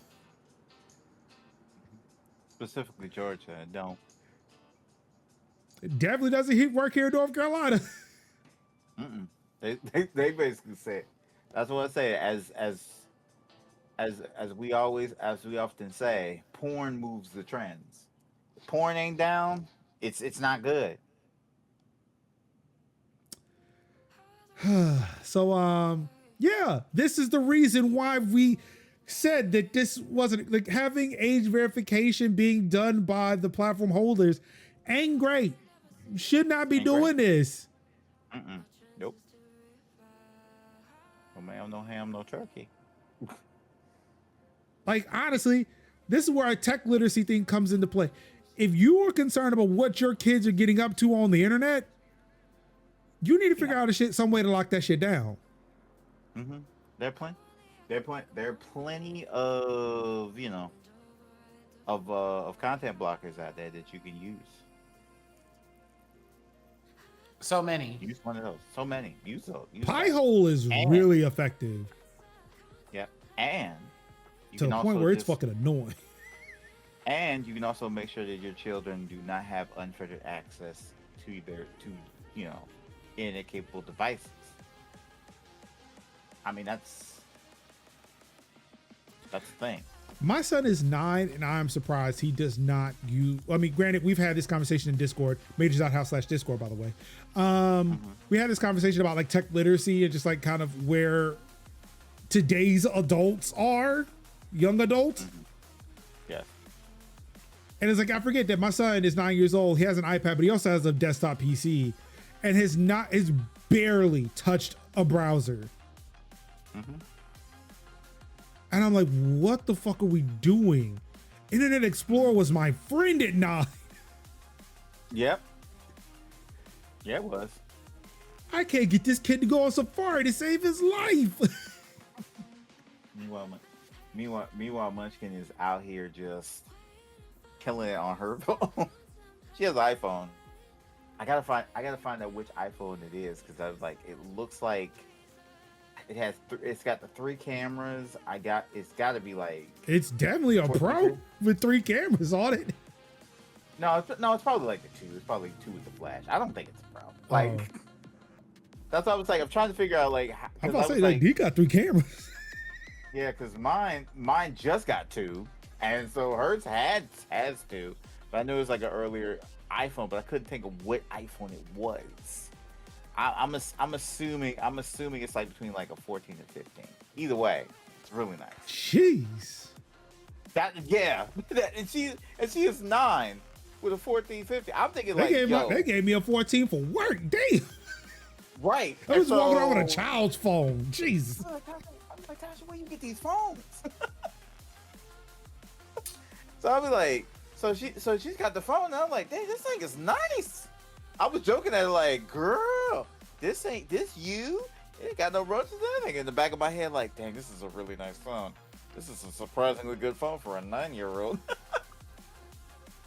To be fair, I think my niece, who's the same age as my son, I think she has a fairly recent phone, because my family goes through phone. Like, y'all think I'm bad? Especially like with moving phones and being inconvenient. Actually, I don't even think they're just inconvenience. I just think that on a whim, they just go to a Verizon store. Well, now I think AT&T or T-Mobile, like they just go to the carrier shop and just upgrade a phone. And I'm like, okay, stop, please. I know, like, at a certain point, I know I can't say shit, but please, stop. This is, I get it. Why are y'all doing this? Yeah. Why? Right. Anywho. Yeah. But yeah, like Speak says, but they don't want to do that. Let me make my lack of desire to parent my child everyone else's problem. Yeah, it is getting to that point. And like, I know this isn't the right reason to be a parent, but one of the reasons why I wanted to be a parent was I wanted to see how good I can make the cat and mouse game. Because I wanted to raise my son to be like, look, I need to figure out how to circumvent the system. And I knew like my parents wouldn't be able to challenge me, but I could challenge him. Right. But he's not even playing the game. And that's what's upset. That's what upsets me. It's that whole thing of like, you want to set the boundaries and see where he's going to be. You put the tape across the door and see how he's going to be able to navigate that.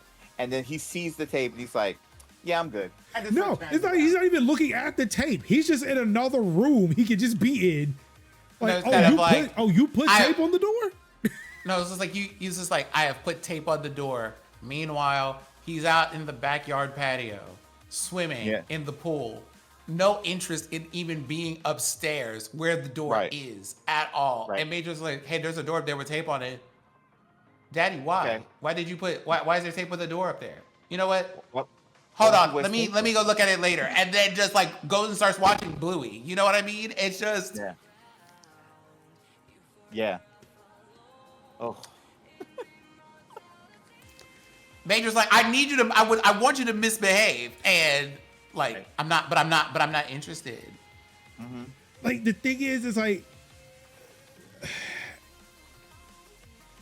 As people know, I've mentioned several times, he was on the spectrum. So like, yeah, he plays differently. He does things a lot differently. And again, I love him for that. The things that gets me upset are the things that is like, technically, he is not breaking any rules. He is not doing anything wrong except just like being incredibly loud when playing video games and watching videos on YouTube Kids. Yeah. And it's like, just be quiet, please. But I can't say that because it's not like he's doing anything wrong. The thing that I am dealing with is just like Munchkin is so quiet to us, but we can't but she is loud to them. So it's like when she is around us, it's like, I bet you too. Yeah, no, I just need something. But to them, like all gas, no brakes. But to us, it's like very quiet, very demure, very mindful. Very mindful. And I'm like, the fuck opposite here. And I'm like, ma'am, I need you to tell me what you need. What do you want? And she's like, it's not that simple. Something. Okay, what? And it's like, thing. And it's like literally like we are two pushovers, and it's all she has to do is be like, I need blank. And it's like, okay, I may not get it to you now, but by year's end, blank will happen. Or I want Takis. We're going to get you Takis. Like whatever she wants, she could pretty much have, but it's just the whole thing of like, but I need you to vocalize it. Vocalize what you think is. She was so quiet. I went through the entirety of the grocery store and she didn't want anything. And I walked out of the grocery store with the things I need. And my mom looked at me and was like, did you get her anything? And she was like, and then I looked at her like, I didn't get her anything in the grocery store. Because I typically would have had those moments where I was seeing all of the chips, all of the candy, all of the Pepsi. Can I have that? Can I have that? Can I have that? Can I have that? Can I have that? Right, exactly. To have that level of discernment of no, and she just walked through the store, saw everything, said nothing, and then walked back to the car. And we didn't even have a need. And you asked me for no chips, no candy, no chocolate. And this is candy season. And you asked me for none of it. And I'm like, I should have just went to the treats and say, pick one, child. And just I take my son into a Best Buy, a GameStop, a game store. Yeah. Nothing. It bugs the shit out of me. I say, who are you, kid? Like, are you seriously my child? Because the way I would go, the way I really didn't ask for it, but I took a lot of mental notes and real notes, and I was like, okay, I'm gonna ask for that on Christmas. I'm gonna ask for that for my birthday. Easter's coming up. I think I got a good report card coming in. I can cash in on that. Okay, I was going in, and I was like, I think I could parlay this good report card into a copy of Chrono Trigger. I think I can make that work. I think I can make that work. Like I was strategic with that. Anywho, to bring it back to what we were initially Yes. talking about Right. raising kids and them not doing terrible things on the internet and I don't even know how the fuck we got here. Anywho, yeah. So Discord, 70,000 users. Government issued IDs have now been leaked out. Just out there in the wilderness. We And tried to out tell people. there. We tried to tell the UK. We tried to did. tell the southern southeastern US. Yeah. This ain't the way to go. I'd say it's not going. This rewind. This rewind. Yeah, it's not gonna make your children safe. You got to make your children safe. Period. Like, You just ask for shit. You go get a note. right? Exactly. What part of me denying you of that thing if you just won't ask for it? Like, Like, give me the joy that my parents probably experience every time I ask, but they probably I don't know. yeah, yeah. But look, that's also a generational curse that needs to be broken. Which no. Ask for that thing that you assume you're going to get an O2.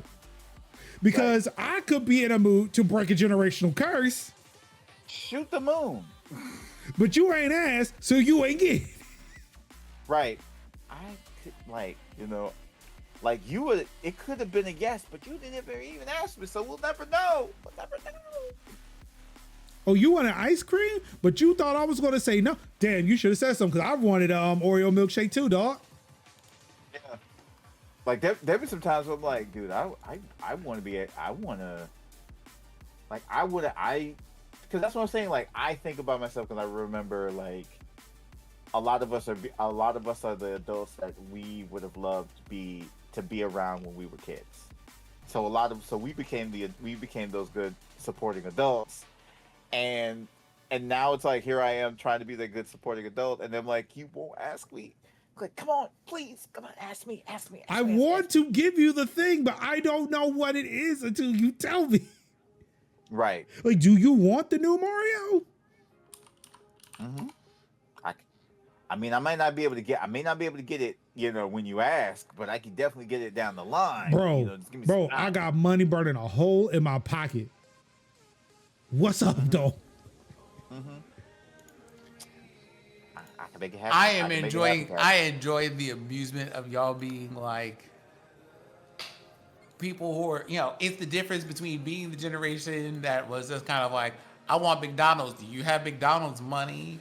Versus, Oh, that line still I gets want visited, though. I want so badly for you to ask me for McDonald's. Please ask me for McDonald's. I would love to give you McDonald's, but you didn't ask, Right. so I didn't get you McDonald's. Right. And Yeah. I'm But just now we like, both. But see, now we both here suffering.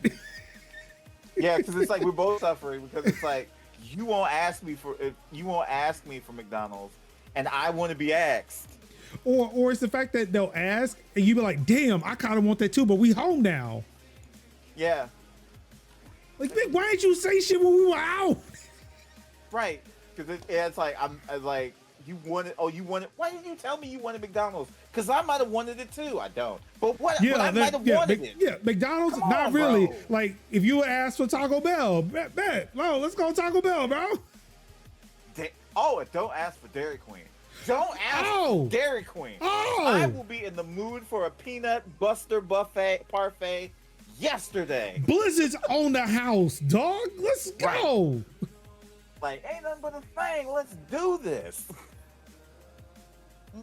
Whoopie Pops all deck. Let's go. Look, I remember I went to Best Buy with him. I was picking something up, and he did. See, this is the first one of the times he did. He looked sheepishly at the candy that was sitting there. Daddy, can I have can I have a cookies and cream bar? Like, he asked like I was gonna say no. I said, yeah, man, go get me one too. Give me the king size. Boy, I swear that when that thing, boy, he brightened up. I said, see? He was like, get you one and get me one too. Yes. Like Speed said, everybody getting 2 Sundays on this motherfucking day. Yeah.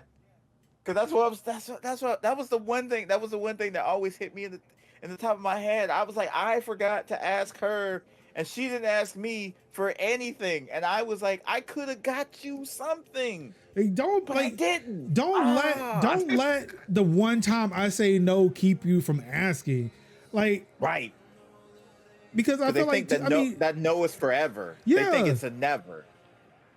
I mean, granted, for But it's us just it not was, not right but yeah. Oh, it was definitely a no. It was definitely a no. but shoot, still It could hurt. was- Still could hurt to shoot that shot though.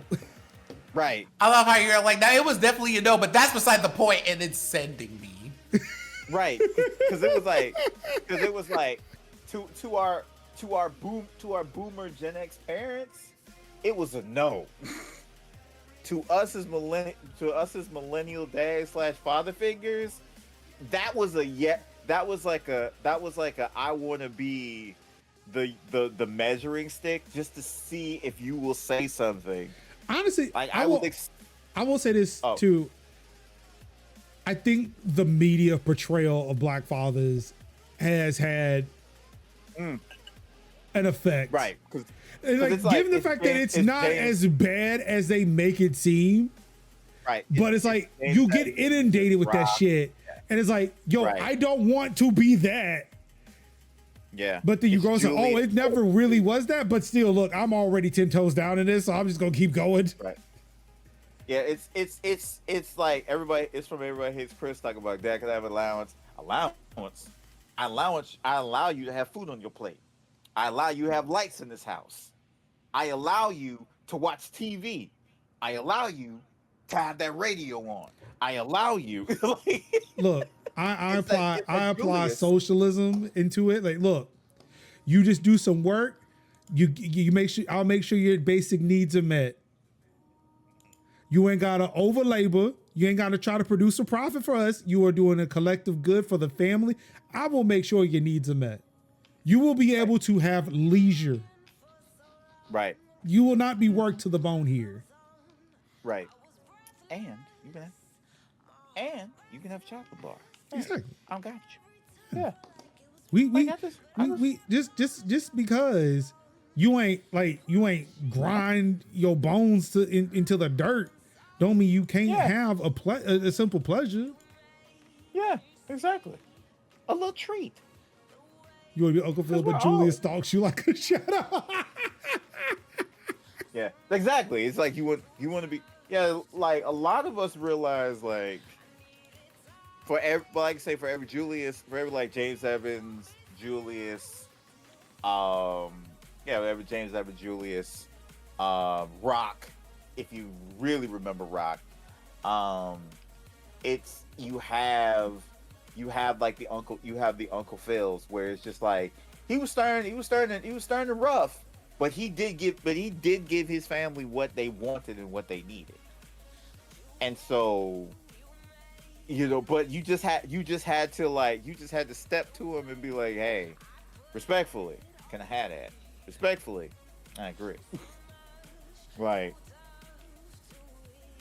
So yeah, Discord turned into how to raise children respectfully in 2025.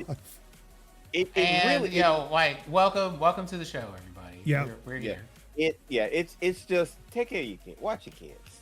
Exactly. Don't let We can don't let these avoid apps we can be your avoid and your babysitter. we can avoid so much of this data, these data leaks, if parents actually took care of the kids. Right, because that's what I'm saying. Sometimes yeah, we could take care of these data leaks if we spent more time raising our kids. Because then we won't need to collect this fucking data. Exactly. Sometimes kids don't need to be on their maps. But these kids don't need to be on these apps. All right, it is now 10:30. Who's ready to talk about some video Yeah. games? Yes. Sure. Developers rush to update games after serious Unity vulnerability was discovered. Oh yeah, when I tell you, my Steam notifications were letting me know, my guy. Yeah, I forget. Yes, you of indie game fame. Yeah, me. I got a lot of notifications from Unity. Games that I forget, games that I really truly forgot about that I had played, but they were letting me know constantly that Unity was compromised and you might want to either do an update. And I'm like, that's cool. That's cool.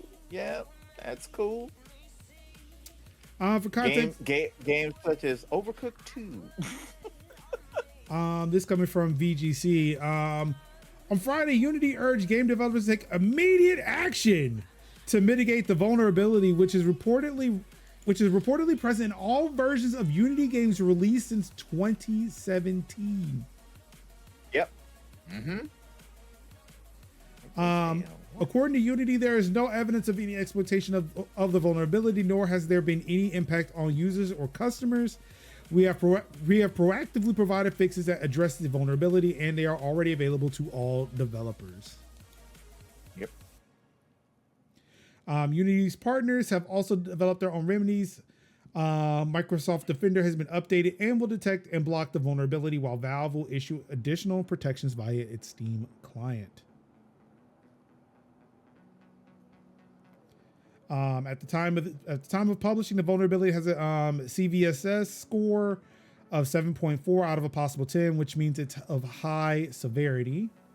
According to a CVE analysis of the Unity vulnerability, quote, if an application was built with the version of Unity editor that had the vulnerable Unity runtime code, then an adversary may be able to execute code on and exfiltrate confidential information from the machine on which that application is running.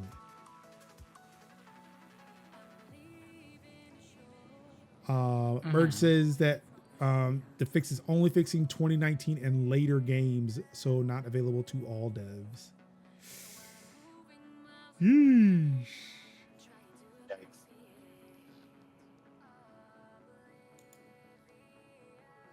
And what we're going to get into now from GameSpot, which was also alluded to in this VGC article.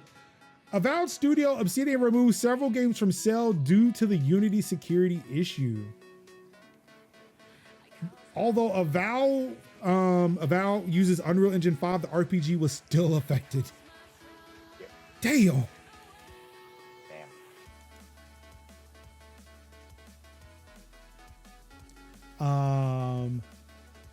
Let's see. In response to the discovery, Obsidian announced on Friday that it had temporarily removed some of its titles from digital storefronts to implement the necessary updates toward the security issue, along with Avowed Premium Edition.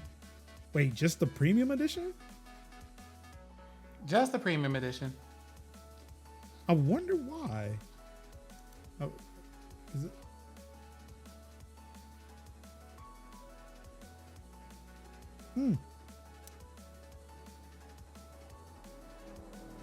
Oh, the digital art book is on Unity. Okay.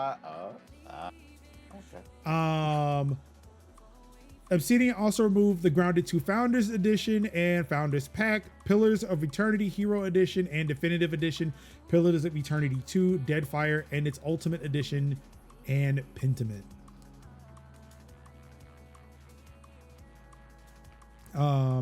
Our team is working on a fix and will restore these games as soon as possible. We will provide additional information once they are available again. Obsidian said on Twitter.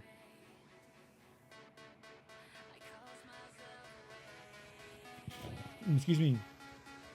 Grounded 2, which is currently in early access, also includes an art book in its Founders Pack, though Obsidian didn't explicitly confirm if this art book was also built in Unity.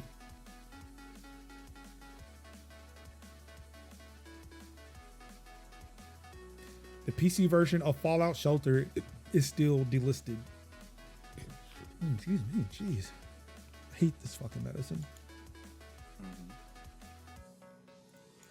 Take your time, Pastor. Take your time. So let's see here. Can I still buy Avowed? Not that I'm going to, but...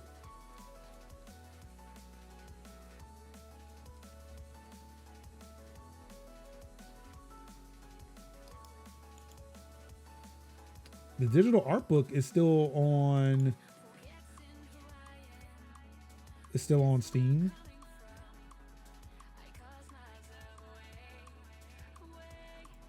Yeah, the premium edition has been taken. It doesn't seem like I can buy the premium edition. Like I'm looking on Avowed's Steam page. Like I can get the premium upgrade. So I guess that's how they're doing the premium edition. But I figured there would be like a bundle.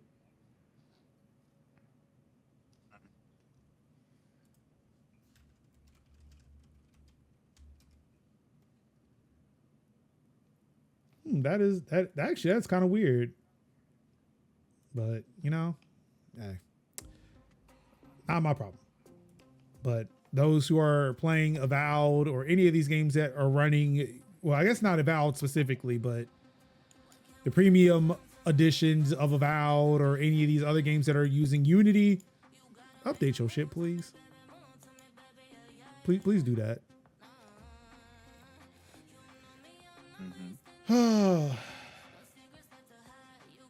Metal Hellsinger Studio closing as part of Funcom layoffs. The Outsider, aka Funcom Stockholm, responsible for Metal Hellsingers and Metal Hellsinger VR, has been impacted by layoffs. As a result, the studio will be closing. The studio consisted of roughly 60 staff, according to the official Funcom website.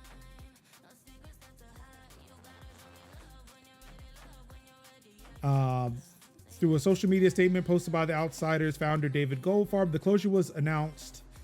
It reads, quote, "I have not had much time to process the news, but all of us at The Outsiders and Funcom Stockholm have been affected by the layoffs at Funcom, and our 10-year-old studio will be closing. Many of us have survived a near-death studio experience years back when Darkborn was canceled, and because of the team's loyalty and refusal to quit, Metal Hellsinger was born. It will always be a high point for me personally, and I will be forever grateful we got to make it happen, and for the wonderful team and partnerships that made it happen."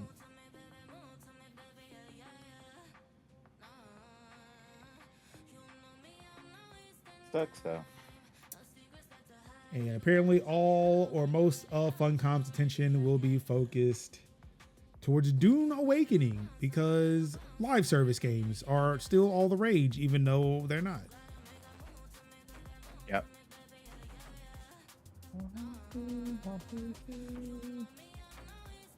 Kev, Yes. how many new video games have you bought this year? Whew. I checked my notes on that one. Like bought? Yes. Spent money on. Spent money on. Roughly about 7 or 8. Sid, how many 2025 releases of video games have you bought this year? None. Kev, you and I are in the minority.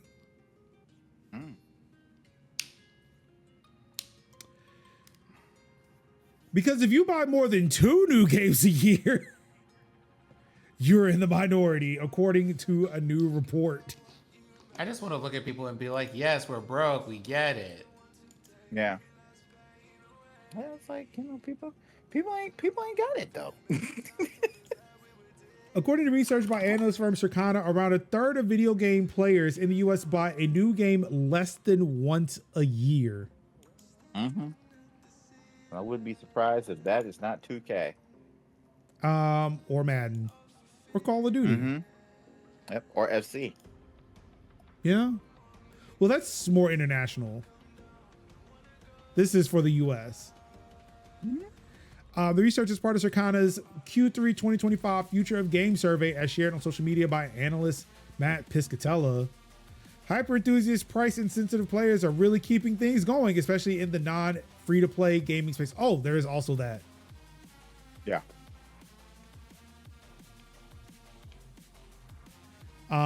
It's interesting timing for the data following the recent price hike of Xbox Game Pass.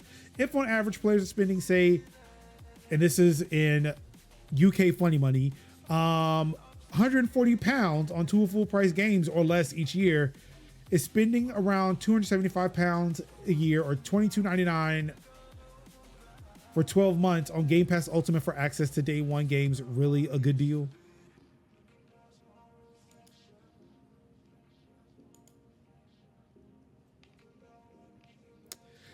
Sphinx, that is the same for me. I have bought more games this year than I have in previous years. And that's like, and I'm thinking past the 2 years I was out of work. Yeah.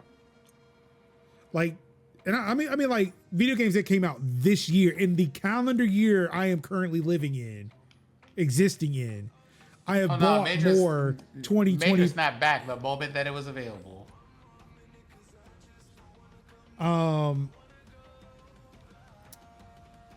Well, no, what I'm saying is like in previous years, I may have been buying older games that I just never got around to, or like because there was a sale on Steam. Mainly, like actually, I bought more games on PC because like Steam fucking had sales all the time. Oh, let me get that. Let me get that. Let me get that. Let me get that. Let me get that. Let me get that. But yeah, in 2025, like there have been just games that have come out that are great that I want to play. Like I said, taking a chance on Clair Obscura because it just looked dope. Only to find out that it is dope. Mm-hmm. But yeah, I mean, that's not the only one. Like we're looking at, let's see. Well, no, I was given the code for Achilles Survivor. Antivirus Protocol, Assassin's Creed Shadows, Clair Obscura, Day of the Shell, Deep Rock Galactic Survivor. I bought that in early access. I too also bought that in early access. Final Fantasy Tactics, Final Fantasy Got VII that. Rebirth, Got that, yeah. Hades 2 I bought in early access in 2024, I think, but Right. 2025 release still. Mm-hmm. I'm literally checking my list. I'm literally looking at my list now.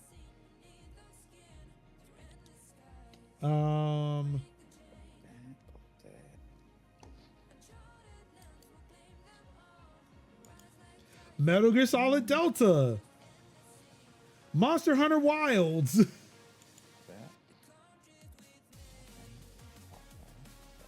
Peak, Did I peek? 2, 3, 4, 5, 6, Civ 7, 7, 8. Split That's all Fiction, Stellar Blade. Yep. I stand on the 8. It was 8. I stopped counting. Actually, I was never counting. Uh-huh.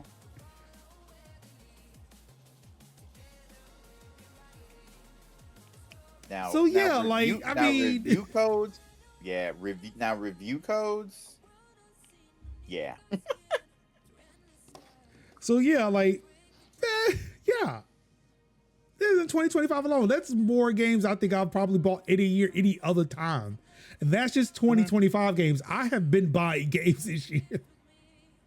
Yeah.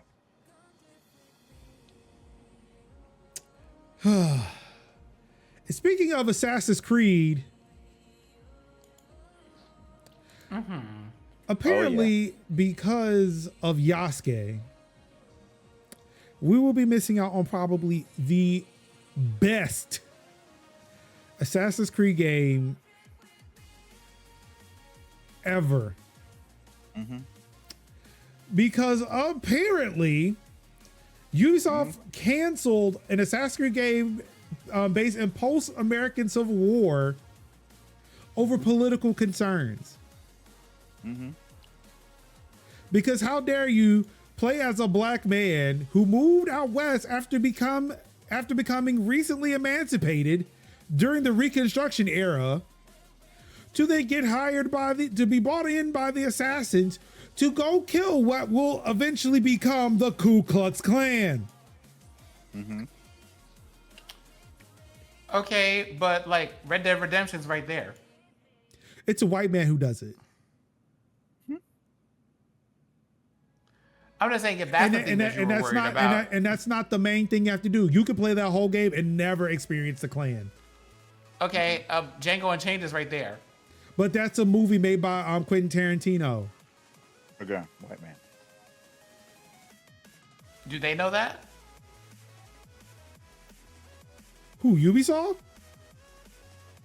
No. Quentin Tarantino's probably funding his own shit for the most part. Yep. Also, that came out years ago. All of this. This is a game that was being talked about. No, it's just like, oh my god, it's so political, and I'm just like, the stuff that you're making the media for already exists. Y'all are just, like But y'all are just being cowards. This is conversations that were being had after Yasuke was announced. So we're talking about years removed from Django. Yeah. This isn't like Major. They were. I want you to talking listen about- to me when I say this. Cowards. I Yes. have no other. Again, not. A rat. I'm not arguing with you. They are. I'm pissed. After, like, again, just so we can find this, they made fucking Freedom Cry, where you played as a black man in Haiti killing slave owners. So all I'm saying is, right? This is where you can continue being like being pissed in solidarity with me, because if I'm gonna die on the hill, it'll be this one. Yeah, I mean, look, I'm with you. Yes, they are fucking cowards. But I'm just saying, like, the examples you gave, though, and even if we look at Adewale and Ava, those still have, like, given their excuse, like, if you were to give it to them, they'd be like, this was before Trump won the presidency the second time. This happened before he even thought about becoming president.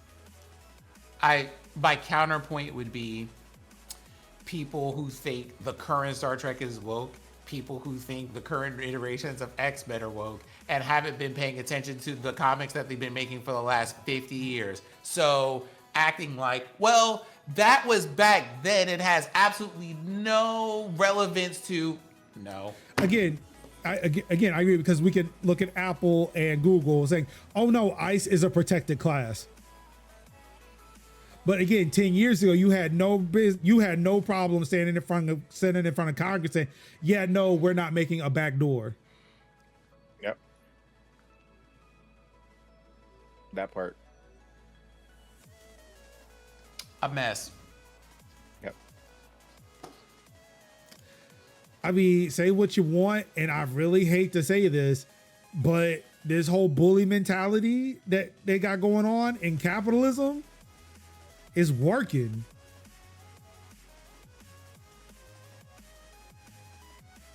I mean, we hate it. We don't like it. But you still can't argue with the results he's seeing because of it. Like, this shit is working. What results? He's getting what he wants. His base is getting what they want. So wait. Again, not happy Wait, about no, it. wait, time out. Hold on.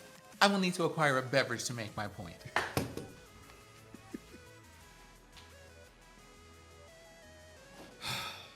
Here I go being objective again. Or trying to be. The confronting Congress, yes. Confronting internet goobers, nah. Hold on for a moment. Interesting. So, Major, are you suggesting that in this moment in time, just for clarification before I continue, who are you saying is getting the results that they wished for? The current administration's political base. I see. So what I'm hearing you say is, in lieu of conversation and attempted mutual shared understanding, acting in line in accordance with a generalized social contract understanding among people about how to live. That political violence is a suitable option for obtaining things. Is that? I would like to, I would like to state for the record that it does appear that political violence can indeed elicit the results that a person or group of people would like to see. Now, surely, and I could be wrong, but surely we wouldn't have anybody who would be opposed to everyone equally using those means as necessary or appropriate, right? I would say that given the current socio-political situation, that there is definitely a group of people who would discourage people from using said type of violence, from enacting any type of change that would benefit a certain class of people. Yes.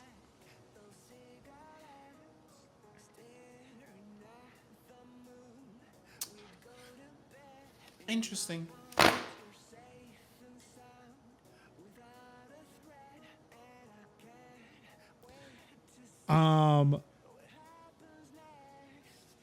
There are no any further questions from any members of Congress.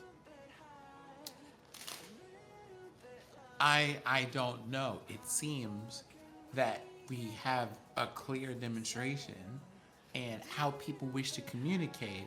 And as a person who encourages the open lines of communication and the learning of languages, it is best to speak to our friends and neighbors in a language that they can understand. I believe there And was. that is- I believe there and was. that is all. I believe there was a wise man that said that violence is the language of the unheard, or was it riots? I believe. Right is the voice Thank you. of the unheard. The language of the unheard, yeah. But there are certain groups of people who have stated in no uncertain terms that that's not the right way to go about it. That there's no place in an American democracy to do those kinds of things. Well, considering how often those kind of things are doing us, I would say it might be worth a brief consideration. I am very much inclined to agree. And that will be my rebuttal for today. Thank you so much, everybody, for joining. Thank you for your time. Thank you.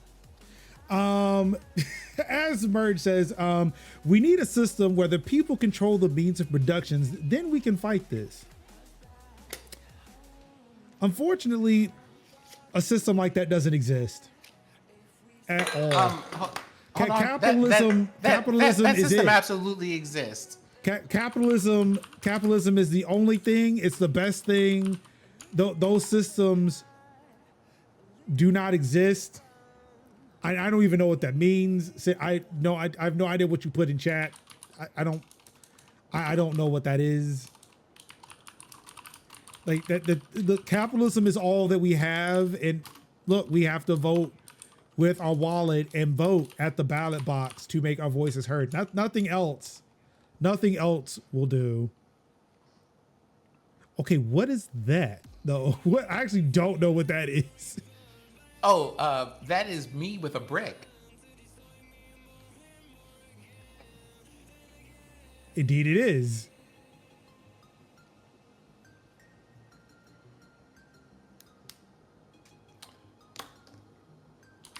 Stop, not the Green Bay Clappers.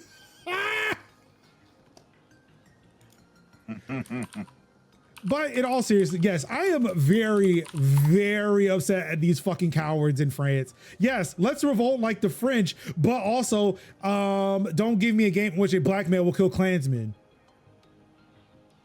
Yeah. What the fuck are we saying?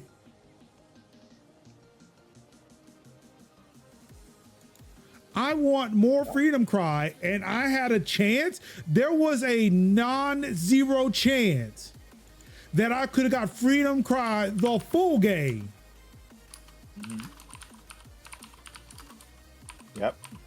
In an area of history that does not get talked about, not nearly enough. Yep. That actually had room to like really sell because like post Civil War America was indeed a time. Reconstruction was probably the closest we ever got to like what America could be. That would have been fucking dope as shit. There's a show that my mom watched and see if you rock with it. It's a show called Yancey Derringer, and it takes place in Reconstruction New Orleans, and the breakdown of it is New Orleans is being taken over by a federal administrator and so the town is a wash of like river pirates. River pirates, like federal soldiers, cutthroats, but then also people who are, doing plots again, basically doing plots to like reinvigorate the Civil War, the tensions of the Civil War, and the character Yancey is kind of like a man on the outside to kind of like stop it from going on and squelch plots from the inside out. Basically, he has a connection with the underworld, and so he, it's like post-Reconstruction spycraft, like how if you also remember a show called Turn, which is like Washington Spies, which is like they were doing like espionage during the Revolutionary War, but like spycraft post in Reconstruction. And I think that would have been a good thing to have, because you could have been like foil plots, take out members that would have like caused terrorism against the black community, the burgeoning black community that was finding itself after chattel slavery. And I think that's something that was taken from us, and I don't like that. Because we could have had so many really good stories that we told. I mean, the fact that the Templars were already implicated in the transatlantic slave trade was right enough. Like, dog, it was just a hop, skip, and a jump, man. Come on. It was right there. Right the fuck there. Right there. And we could have had so many good stories that you told. Like, this is the type of person that tried to tell Altair's story twice. Like, so, once with First and then the next with Mirage. So, yeah, okay. That they could have just pivoted to a character in Northern Africa fighting French colonizers. Yeah. Yeah. Mm-hmm. Let's go Algeria. Yeah. Algeria. Good. You could have had. But yes, as Sphinx says, they live in France and they're worried about the fuck is going on in the U.S. Yep. Mm-hmm. And they were because it is the global capital of capitalism. Well, of course. It's like America is like the holders of two cities that are the seats of power, which is like New York and Washington D.C. Like, I'm gonna need an indie studio. You know what? I know what Sandfall should make next. Don't make a sequel to Clair Obscura. I want you to make the Assassin's Creed game that Ubisoft would not make. Mm-hmm. Do that. Sandfall, they if would you can make that happen for me, because I mean, want it to be absolutely French as fuck. I'll even give you Merge's idea. I'm taking Merge's idea from him, and I'm gonna give it to Sandfall. Yee is already like Obadiah Stane. Being like, Tony Stark made that in the cave with a box of scraps. You know, I need a counter for every time you reference that movie and that scene in particular. Oh yeah, because it's true. It is It's really true. fucking true. It's really fucking true. It's like you have the money, you have the money and the resources and the manpower to be able to have it done, but you didn't have a Tony Stark. Like you didn't have a Tony Stark. It's Stark Industries for a reason, not Stain Industries. And yeah, I didn't even know it was this fucking egregious until call post put it in Discord again, Majors.house/Discord. Excuse me. Where he actually clipped out what the reason was, or like what the game was going to be. Like I just always like, oh no, it's like Connor in the American Revolutionary War. Like, oh, he's just there, just killing people, and it's the Revolutionary War. They were like, no, it's the fucking Reconstruction, and this is after the Civil War, during Reconstruction, and you're killing people who are forming the coup. What do you... Yeah. So you mean I will play as a black man again, killing white folk again? Mm-hmm.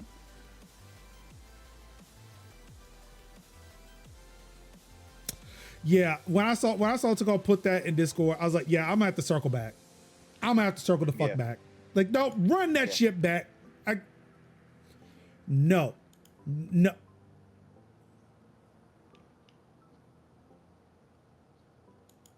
Is it sad that I really feel like Assassin's Creed is probably gonna be my last Ubisoft title I'll ever play? It's just I should have been gone, knowing that Watch Dogs is never coming back. We're never gonna get anything that was as great as Watch Dogs 2. Except for Shadows. Shadows was really good. But I think because real talk, I'm not even gonna spend the block for Pax Romana. And I love Anode. Anode was it. I don't even think if Division 3 would be able to pull it from the brink. I'm done. Like I think I'm cooked. Like I think I'm cooked because like I say again, I'm not playing 1800 anymore. I didn't even want to look. I'm not even looking at like Settlers. A new Settlers game came out, and even though I was really excited and liked what they did with Pax Romana, I just don't have it in me to drop that and then have to drop like a year 1 or year 2 or year 3 DLC packs. I'm good. And then of course having to use like freaking Ubisoft Connect again. I don't want to do that. So, I'm. You know something like that's I've also done. wild to think about the fact that this is even happening in a time where games like Division exist. Yeah. Because Division was like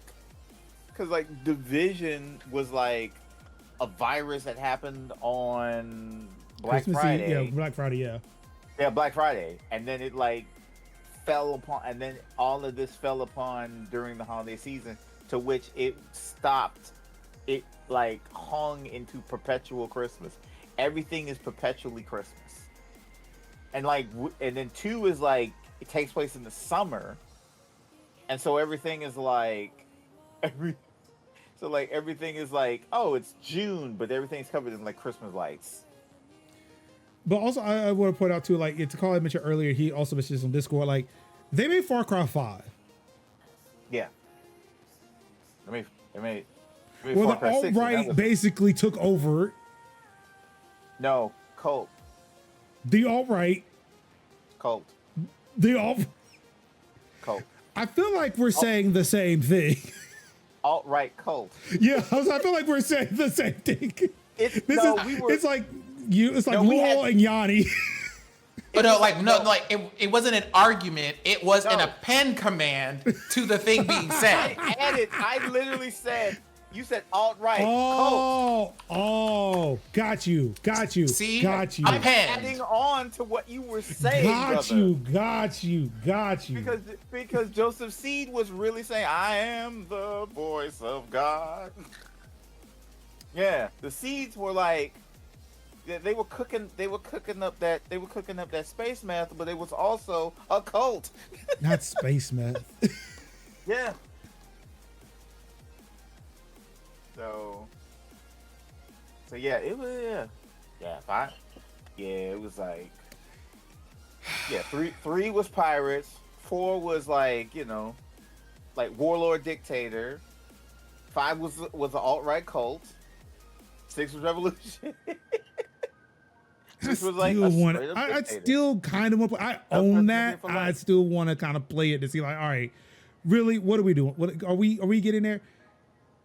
Also, have any of y'all heard about this Leonardo DiCaprio movie, One Battle After Another? I'm heard of sorry. it. There was a name that you said. I didn't hear it. Oh. Regina Hall movie, One Battle After Another, A Battle After Another. Oh, Regina Hall's in a new movie. That's lovely. Yes, she is. I was like- Benicio del Toro, I like- think, is also in, or it's either Benicio del Toro or Javier Bardem. I can't remember. I think it's del Toro. I think it's Del Toro, yeah. Where it's about like revolutionaries apparently, having their shit coming back home to roost. Mm-hmm. And I feel torn. This guy, I want to see this, but also he's in it. Yeah. Who's in it? We've been through this. Why are you making me do it again? Mm-hmm. I wouldn't have a problem if Regina Hall was in it. I don't have a problem because she's in it. Yes, that guy. Yeah. I've not really seen the movie of him within it with that person that we don't speak of in it since like Wolf of Wall Street and maybe Great Gatsby, but that's about it. I've seen trailers of that movie, and it's like, you know what? Maybe, but also because it's made in the US.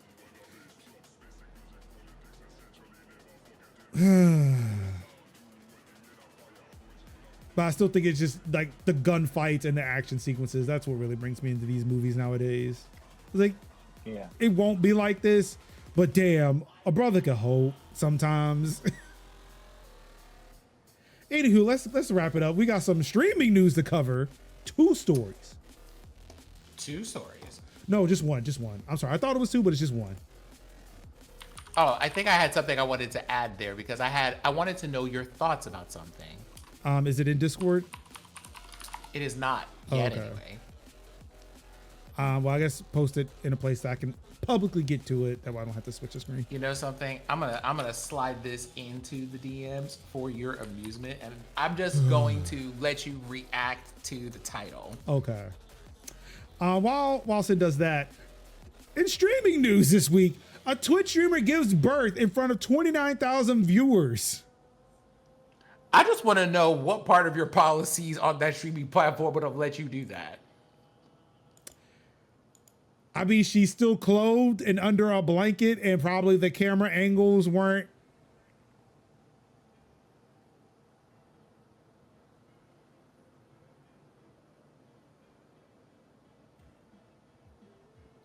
Like, yeah, I get it. It's just a bit unusual. A little bit.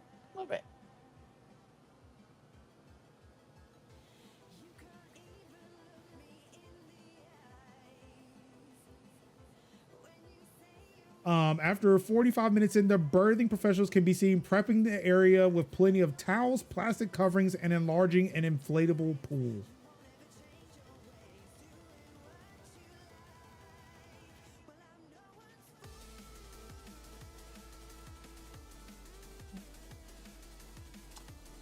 So wait, was she just not planning to do this? I mean, I think it's one of those like it happened when it happened, and it was like she was like probably like she had in her mind a home birth, but she was like, "Well, I am streaming, so let's just do this." Let's see. As word spread about the unusual live stream, the chat saw an influx of strangers who don't typically watch Fandy's content. At this point, viewers began debating whether Fandy should have been live streaming any of it at all. Critics called the stunt cringe, potentially unsafe, and wondered if it was even allowed under Twitch's content guidelines. Notably, Fandy's live stream never showcases any nudity, and it is not sexual in nature. I mean, it's the internet, dog. Don't kink shame. Twitch prohibits graphic content, but much of the birth happens beyond the frame of the camera. Twitch does allow for educational content, but requires streamers to tag anything that could feature mature themes. Realistically, though, the existing Twitch rules likely do not account for the possibility of a streamer, birthing a baby on the platform. So far, Fandy hasn't been banned. In fact, Twitch CEO Dan Clancy dropped in on the stream to wish her well and offer congratulations.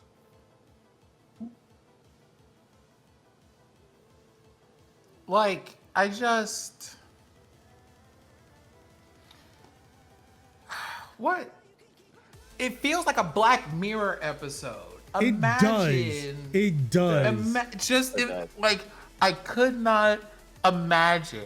Like, they're like, okay, so this is going to sound a very wild take to have in the age of the internet, seeing everything that we have seen. But there is still a part of me that believes certain things are sacred, or at least do not need to be televised. And this is definitely like very heavily on the far side of that spectrum. Like, you did what? The way that I will turn off the whole stream if I'm just like, I just want to leave my house and go get sesame chicken and a boba tea, and you had a whole child at 3 a.m. Oh my God. Oh my God. Merge says, if schools aren't going to teach us where babies come from, then I guess Twitch will have to take over. Oh, what? Merge's not wrong. Just... Like, what is...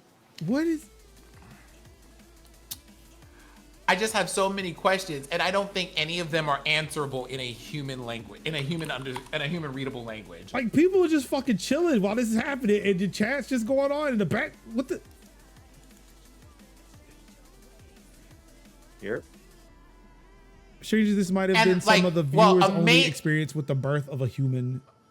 Amazingly, of the poll quotes they added to this article, only like 1 or 2 of them were egregious. The rest of them were, it's memey, but I completely understand. Things like, oh wow, character creation in real time. Like, oh, okay, you know what? I can't even be upset. I can't even be upset. I really can't. But like,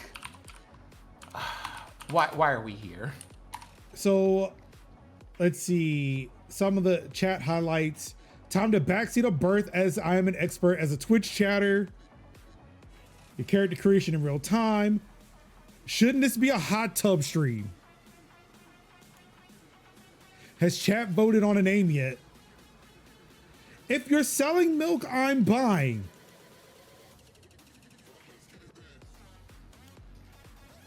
I know if they were like, who's gonna name the baby? I know one of them would be like Baby McBabyface.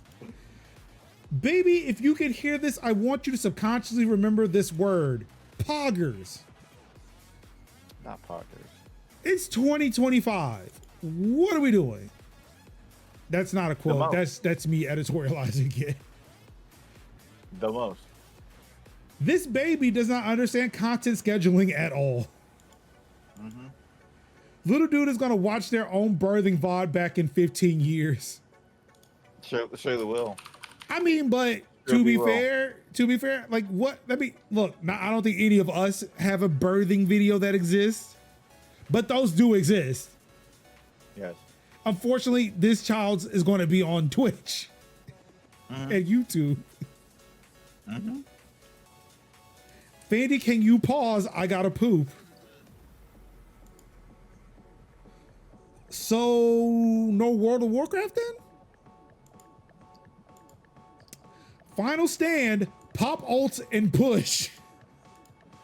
And like, see, again, memery that makes sense. Yes, that one actually was really fucking good. Fandy, take our energy.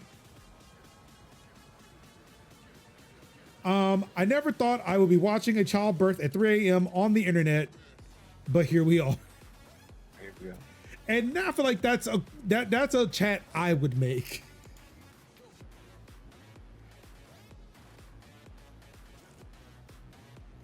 Technically not character creation. They just watch them join a server. Stop it, Birch! Oh shit. But yeah, that happened. Was it Friday?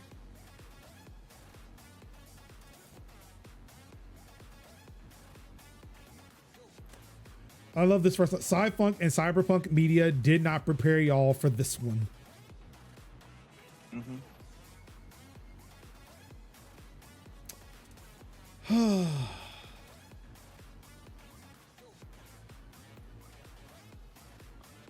In updates.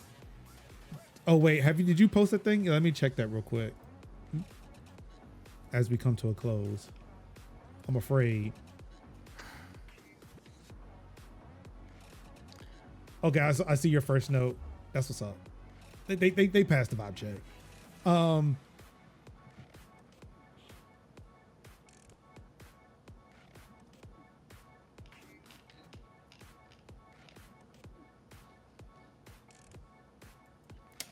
I'm sorry. I need to see the rest of this title.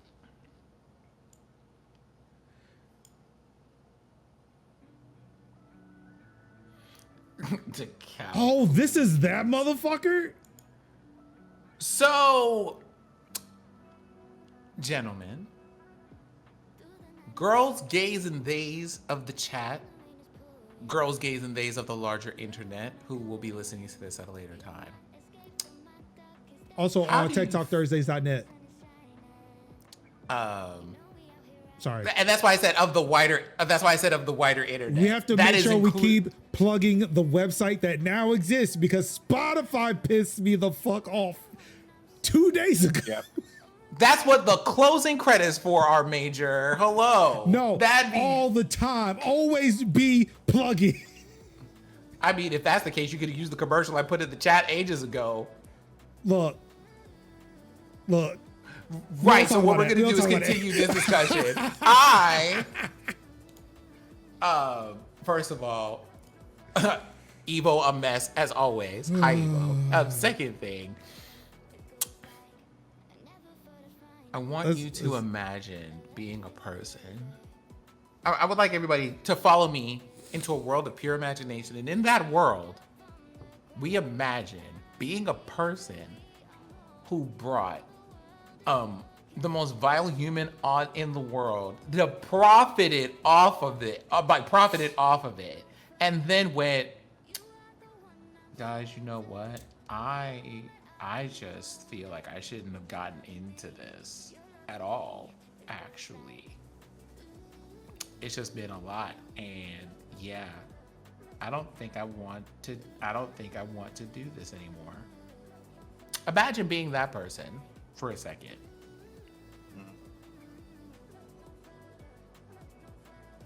Aside from unseasoned, unmoisturized, ashy, chapped lips, boiled chicken, and microwave potatoes, how do we feel about this particular article? I would like your opinions about this before I pontificate. Before I give my opinion, you described what I imagine eating the rich would taste like. But there would be diamonds. There would be diamonds in there, and I feel like they'd get stuck in my teeth. Yeah, it's not the seasoning I'm looking for. Because somebody in a Discord server was like, because they were talking about the Hassan Piker shit, right? Which I'm not going to get into because I don't know enough about it. But they were like, oh, he hasn't like broken away from Eat the Rich. I'm like, whoa, wait a minute.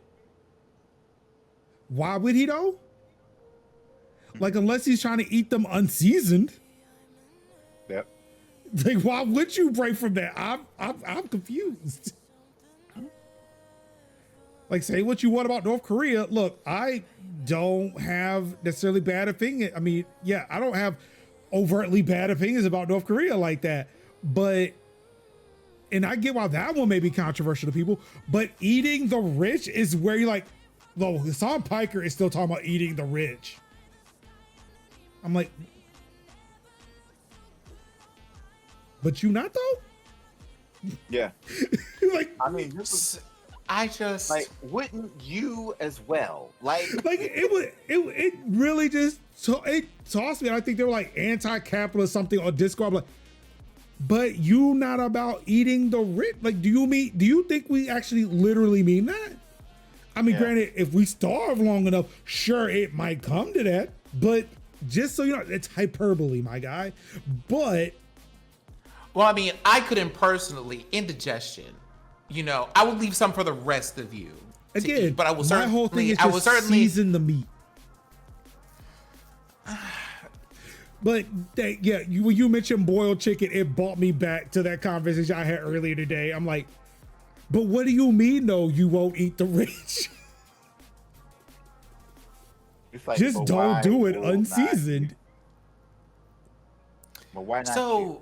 Hello? but yeah, how do we feel about these people having these? Wow, maybe I shouldn't have done that after being in it for like at least a couple of years leading up to, like, months at the minimum, at least a year leading up to this moment, and then being like, This is still giving the energy of every political figure, including Kamala Harris, who decides to write a book after their time at or near the White House. This is what I learned about the situation, and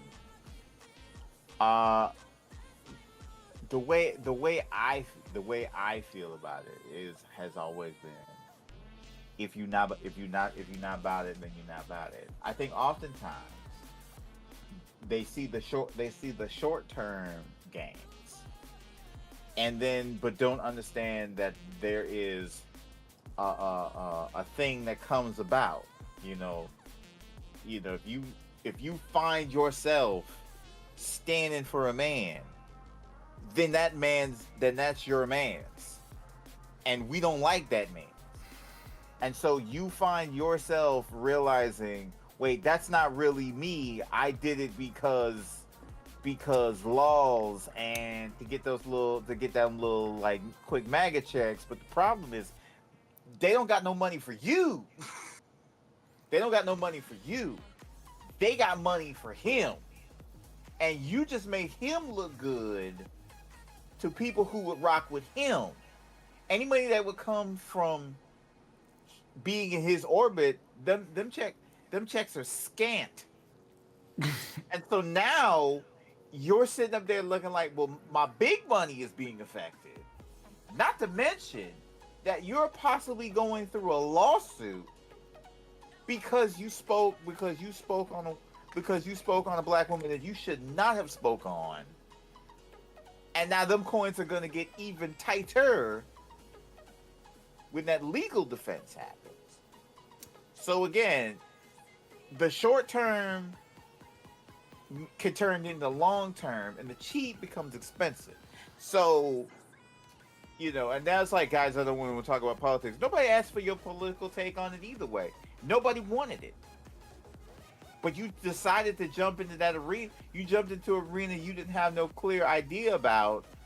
And then you start realizing, and it's brothers like you, Andrew, you, Theo, jumping into things that you had no emotional bandwidth to cover, because you just thought, well, this guy just tells it like it is, and it's what it is. Only to find out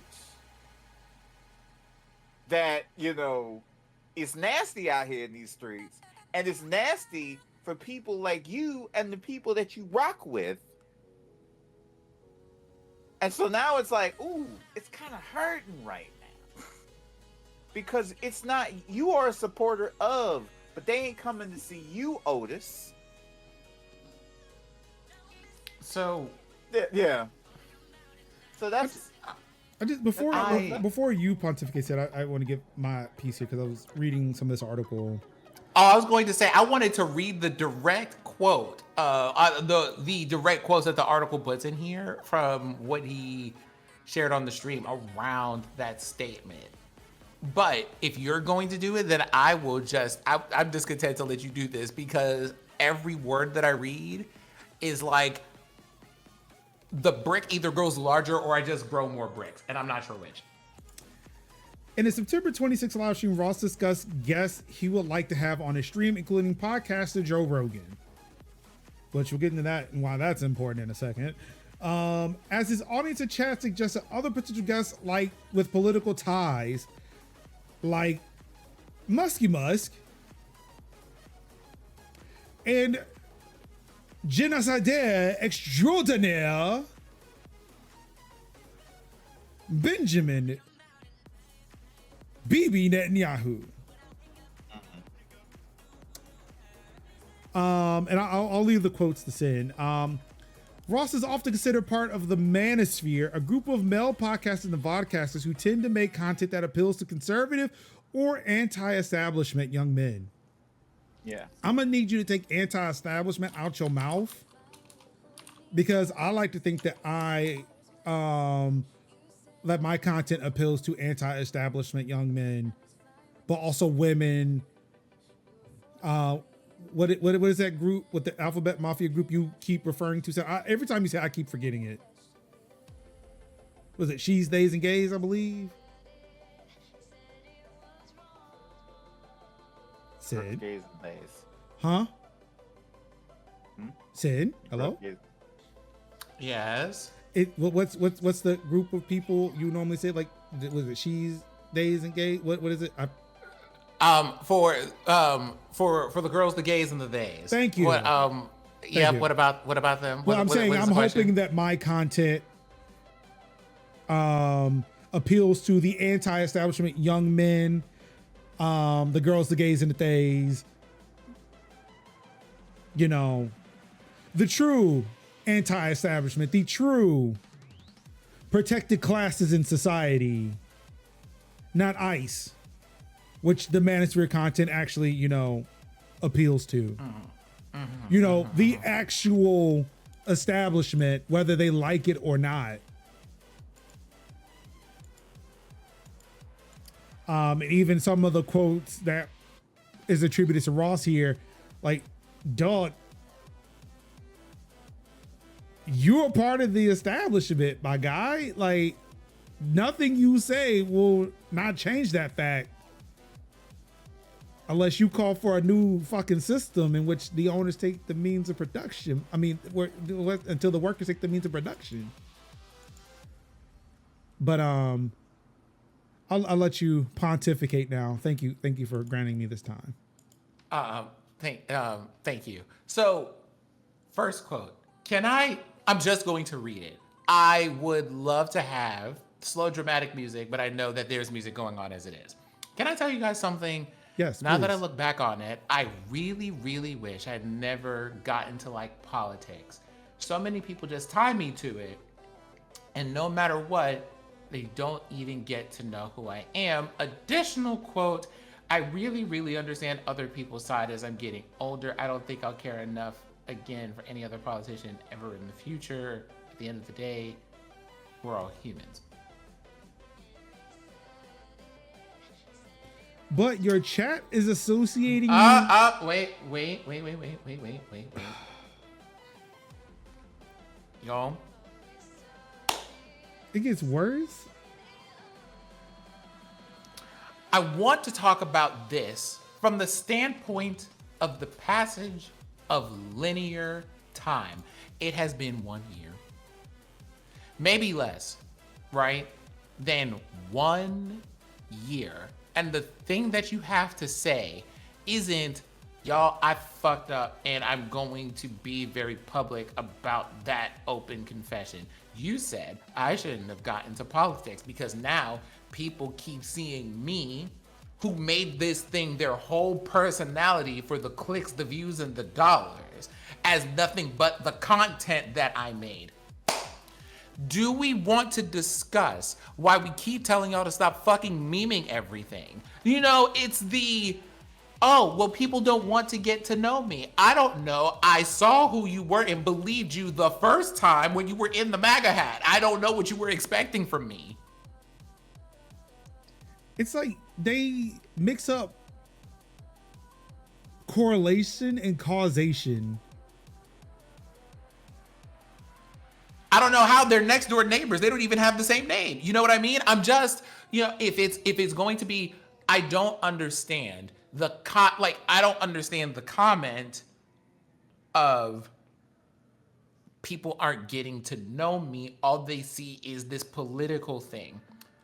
You are a content creator. You made a point of being very visible to people in a certain way. And the thing that you decided to be visible doing was being in the White House with one of the most vile human beings on the planet. And then you wondered why people continue to associate you with that set of things and that person. Like, if I'm a person... But that would assume that that's what did it. He got into the room because he was doing that prior. Well, I mean, again, we'll get into that. Like, hold that thought. I mean, it's right here.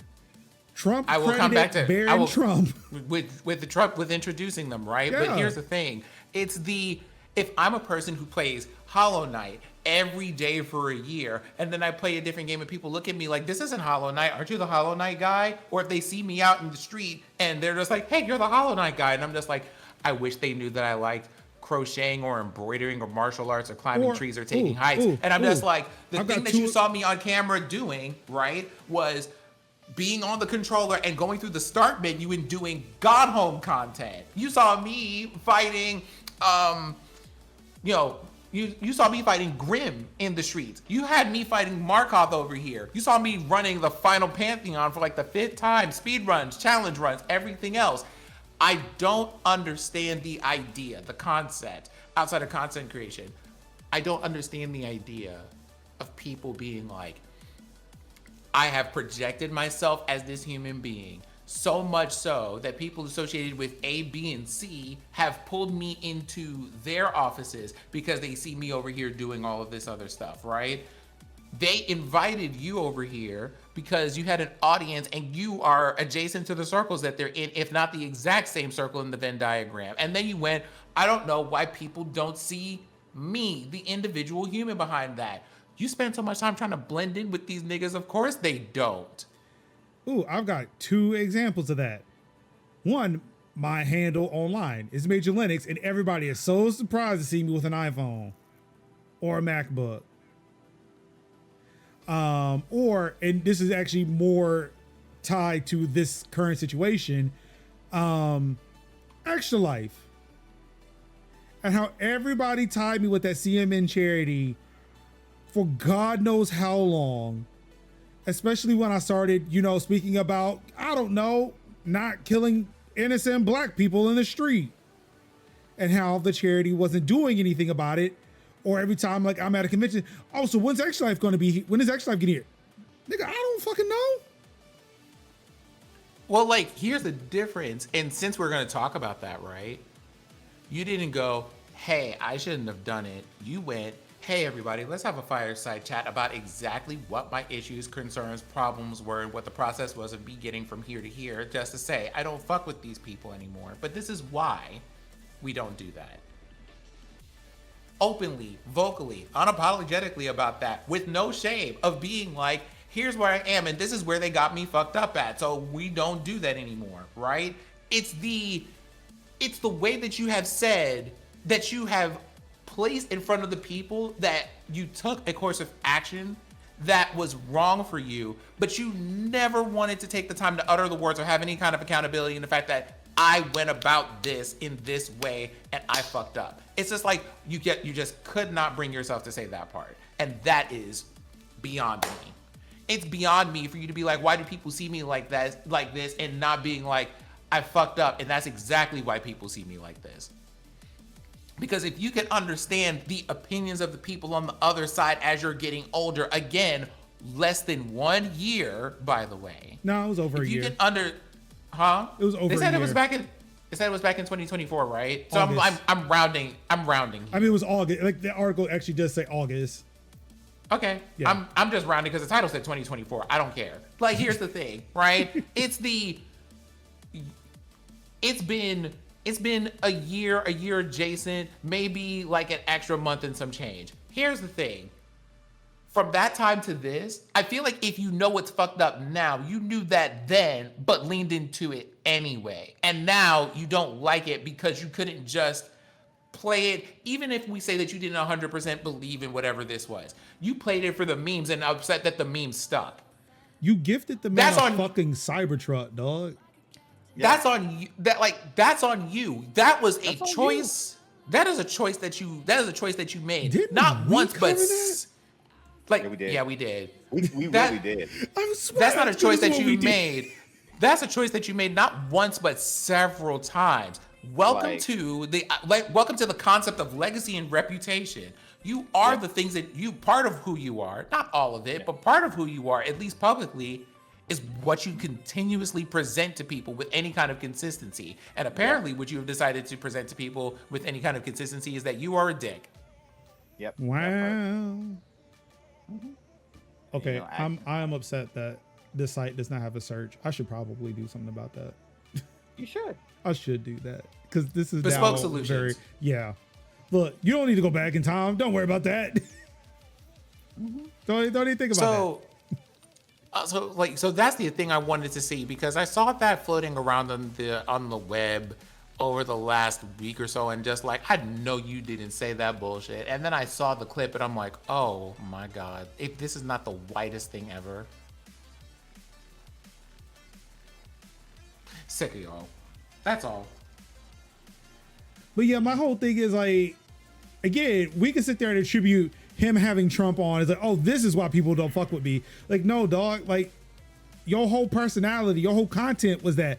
That's why his son saw you and said, oh yeah, this will be great for my dad. Yeah. The one who's opted for the most part to stay out the way and off the camera. Yep. Now when it's looking like you, it may not be MAGA, but it's MAGA shaped. Like, hello. So that's you. It's you now. It's you, and you just gotta take that on the chin, man. So nothing I can do about it. Oh, and prepare for that lawsuit. If we did talk about it, it is not on an episode of Tech Talk Thursdays. Because, you know, what I would love to see are the people who are just like, I mean, I don't know what you expected us to do, dog. You were on that for a whole year. You know, I don't know what to tell you about that. Yep. That was you. You were MAGA shaped. Hello? Like, isn't that the whole manospheres thing? Yeah. Like, here's the thing: you are supposed to be part of the manosphere. The person that you look like, one of the people that you look up to, I think it was like Joe Rogan was just like, I don't know about that dude. You know what I mean? Yeah. Sphinx is speaking to it right there. Yep. I don't want to be political anymore. Oh well. Yeah, But you want to I'm keep with the that. audience. You want to keep the group of people that you attracted by "quote unquote" owning the libs. I hope you choke on a girthy chunk of spiky bricks. Like, that was the whole thing with extra life shit. Like, yeah, when I started talking about, you know, the treatment of black folks, like, yeah, those extra lifers that were in my chat, they were gone. I said, yeah, you know what? Y'all want real ones. I'm gonna stand 10 toes down on that. I ain't gonna sit there stop talking about this just get those views back. Man, fuck y'all. Mm-hmm. Two things for certain. I'm fine with my small community. Yep. Well, part of it is that it's the balance of, one, I'm fine where I'm at, but two, I have a very firm understanding of what I am and am not willing to do to have more of anything. And child, there's a long list of things I won't do. That list is long. Long. Very long. But yeah, All here, right. You know, like here's a sponsored game by who? Mm-hmm. I have it. Who all gonna be there? Yep, I seen it.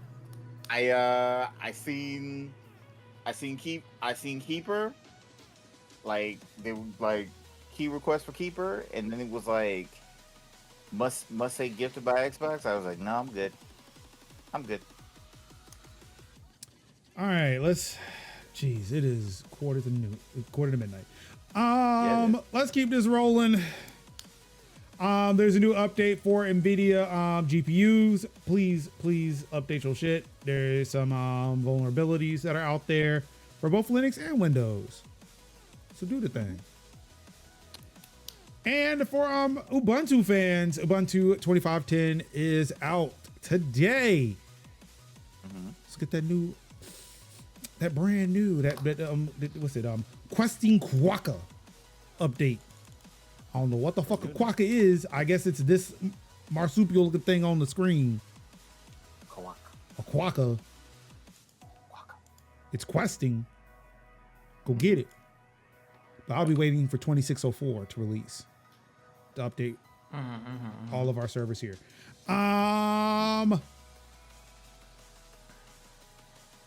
Okay, that is a bot message that I didn't know existed. I should probably remove that. I don't even know if that offer is still available. 1804. Bro, what are you doing? Merge. Stop. But that'll do it. Look, I am very interested in what you two have going on this weekend. Truly, I am. But I was told we had to get out of here at a certain time. So we're going to skip that today. Yeah, that's fine.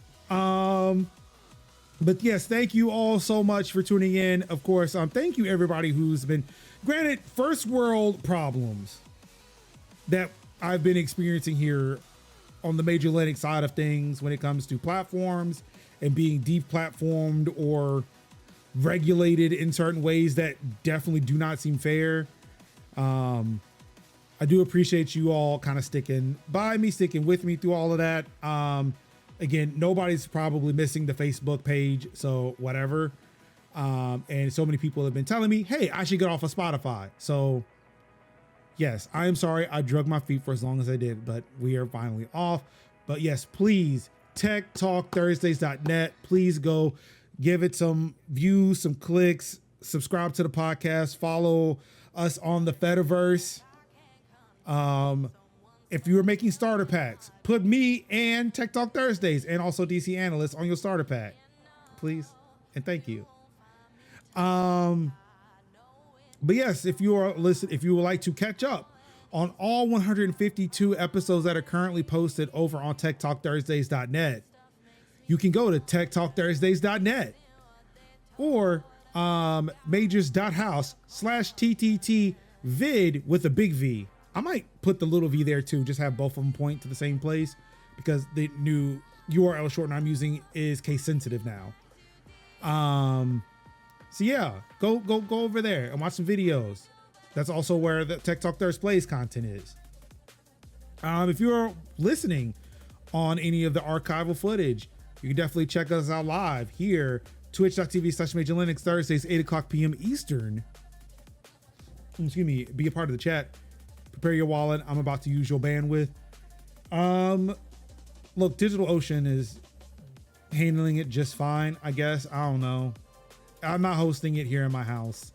I was smart for that. Smart boy. Let's see. I think that's it. You can find us on Mastodon. You can find us on Blue Sky for however long that's going to be. You can find us on Threads for how long that's ever going to be, because of my fight with Meta now. But yeah, social media is wherever. Please definitely follow us around there. But yeah, that's all I got. I got to get these guys to their respective beds because I was told to. But yeah, on behalf of the GOAT, Idios and Anka, Idios and Partner, Indeed. On behalf of Sinziak, the Sunflower Sovereign, on behalf of Kevy Kev, it's your boy Kev in the building.